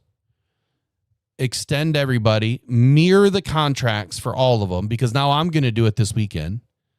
Mirror the contracts, and then come back to us next week, Monday or Tuesday. I'll bring you on the show if you want to come on the show. Or you can email it to me at mailbag@rockdown.com. Email me the PDF of every year of those guys extended and what our cap looks like. And then show me with doing that, then add Parsons' deal to it for another defensive end. Or Garrett's deal. Add one of those two deals and Aiden, right? And the other 5 guys from 2023. Or 4 guys. Add all of those together on one sheet. And let me see how you can make the numbers work with real numbers using current contracts. And if you can make it work with real numbers, I will send you a jersey. Okay? There you go. It has to be real numbers, though. Not fictitious stuff. Not I'm going to go ahead and just, renegotiate this guy's contract, renegotiate that guy's contract, because that is not going to happen. It will not. Jared Goff, yes, that one I could see happening. Aleem McNeil, you might be able to pull a couple million out. Penei Sewell, you might be able to pull a couple million out. Amon-Ra St. Brown, you might be able to pull a couple million out. But they are not going to give up a $30 million salary completely to bring in another guy. And so the other reality to this is go look at all the other teams. How many restructures are done on any given team or throughout the NFL?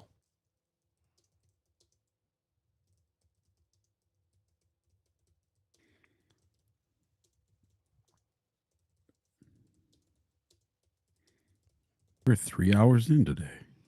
Yeah, I know. My voice has had it. My coffee's been cold. I know what I want to say for my last 30 seconds, though, today. I'll finish with mine, and then you go. How about that? Yeah, there we go. So top tier contracts in the NFL make up 15+ million per year. There's around 20 to 30 restructures annually with $15+ million contracts. 20 to 30. So what does that mean? About 1 per team. About 1 per team.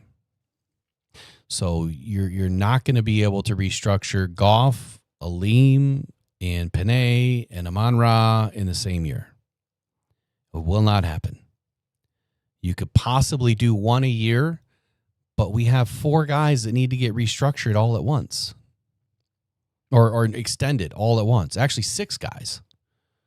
All right? J-Mo Aiden, Gibbs Campbell, Laporta, and Branch. That's 6.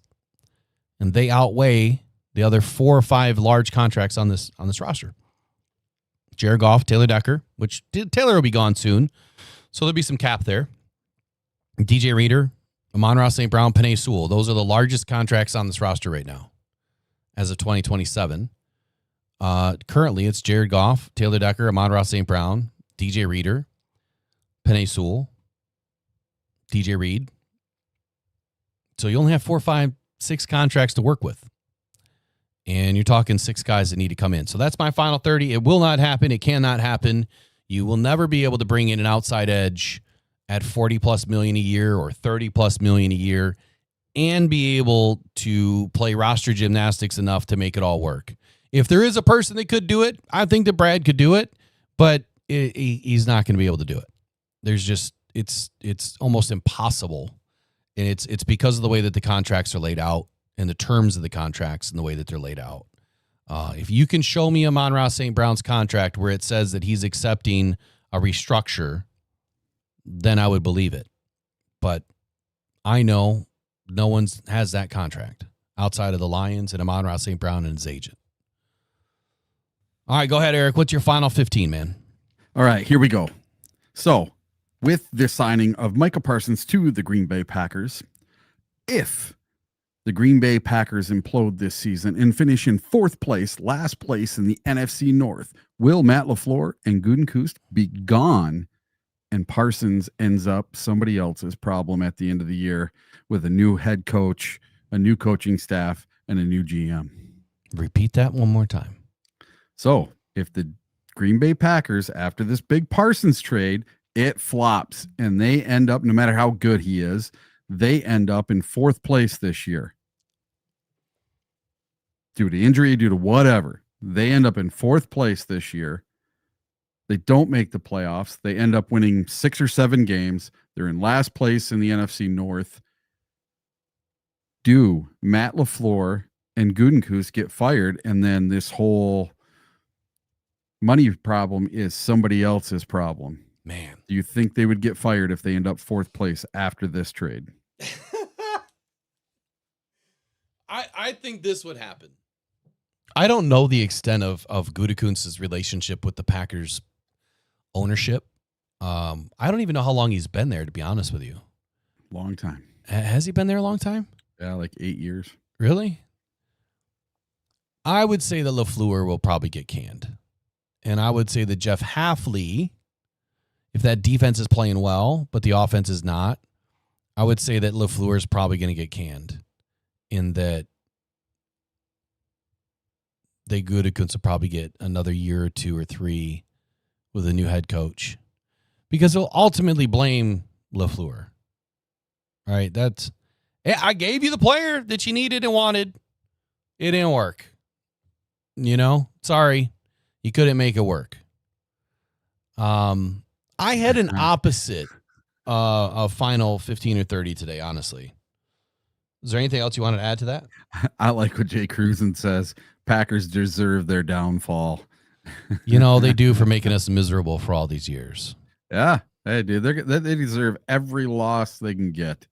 Yeah. Let's see them be horrible for 30 years. That's what I want to see. I just want to see them just absolute dog crap, and the Lions beat them 20 games in a row like they did to us.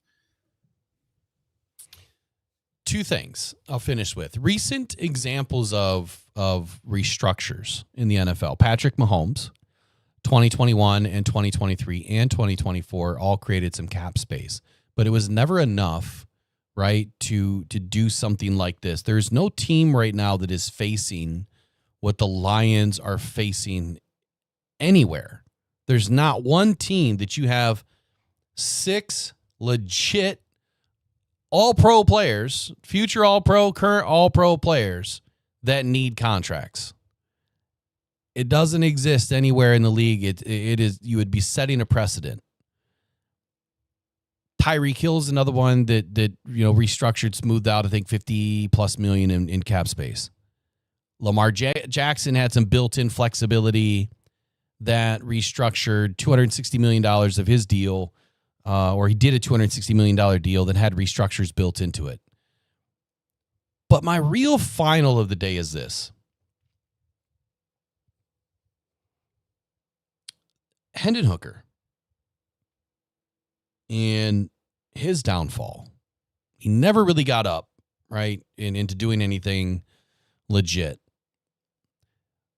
Are we really blaming Brad Holmes for missing out on an opportunity with the draft pick, or are we maybe misplacing what really happened? I love Mark Brunell for what he's done with Jared Goff, but I'm wondering if Mark Brunell is as good of a quarterback's coach as we needed for Hendon Hooker.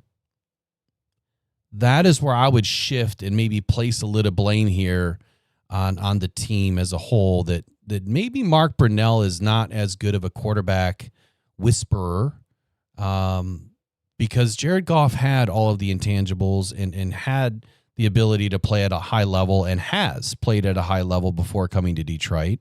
And that is a much easier win for Mark Brunell than it is a rookie quarterback transitioning from a single read offense out of Tennessee. Single read, legit.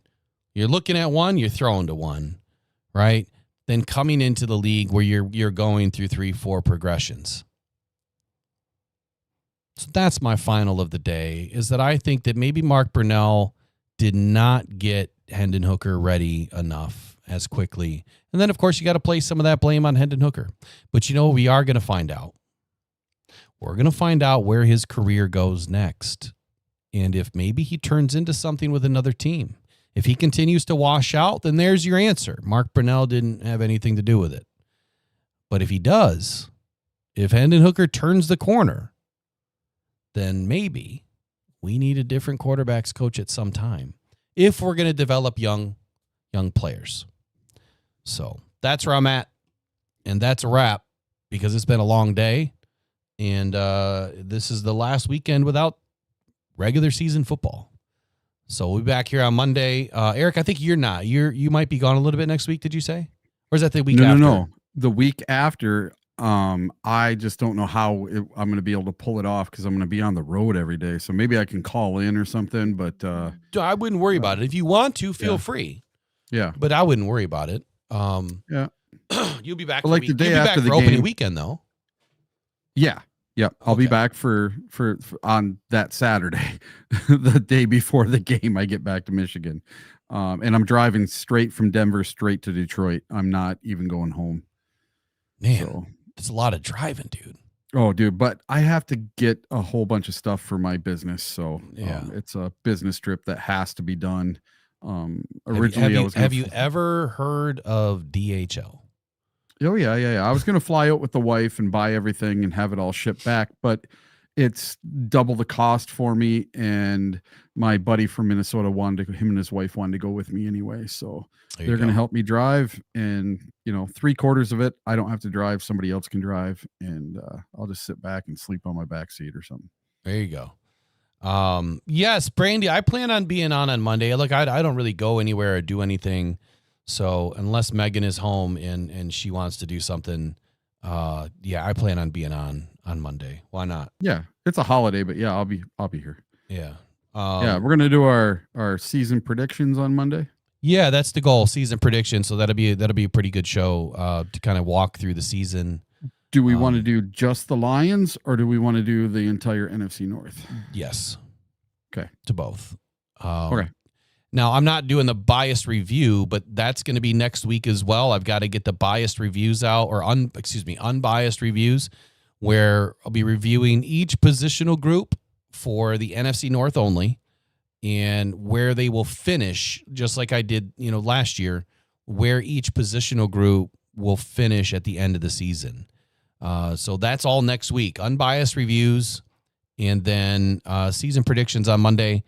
And then the last thing is the first preview of the season will be the Green Bay Packers. And in that preview show, so we play on Sunday. Let's do that on Friday. Okay. We'll do the full preview show on Friday. And that'll be official kickoff to game 1.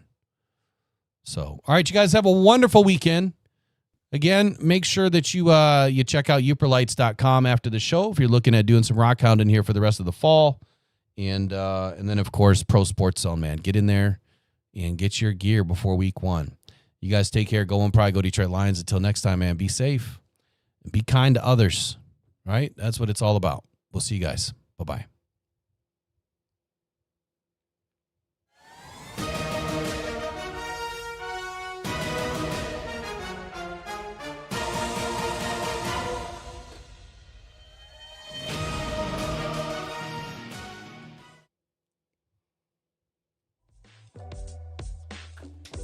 I just wanted to jump in real quick and just give you guys a quick thank you. You guys have supported this channel for going on our 3rd season this year, and this is a very meaningful season for me. So I need your help. Make sure that you guys are subscribing, sharing, and liking. Do us a great favor that when you get into the live channel, when you're done, get out and go to the comments section and tell us how you felt about the show. Like it, hate it, love it. Just tell me. right? And while you're there, hit a hashtag Go Lions or a hashtag One Pride. Or if you don't want to leave a comment and you just want to say Go Lions, you can do that too. But what you're doing is you're helping us with the algorithm. Live show, live chat has a huge disconnect with comments. Help us after the show get into the comment section. But thank you guys for all of you that have continued to rock with the Real Rocked On each and every season. It's going to be a good one, and it starts in just another week. Lions and Packers, week 1. We'll be there. You guys take care. Bye-bye.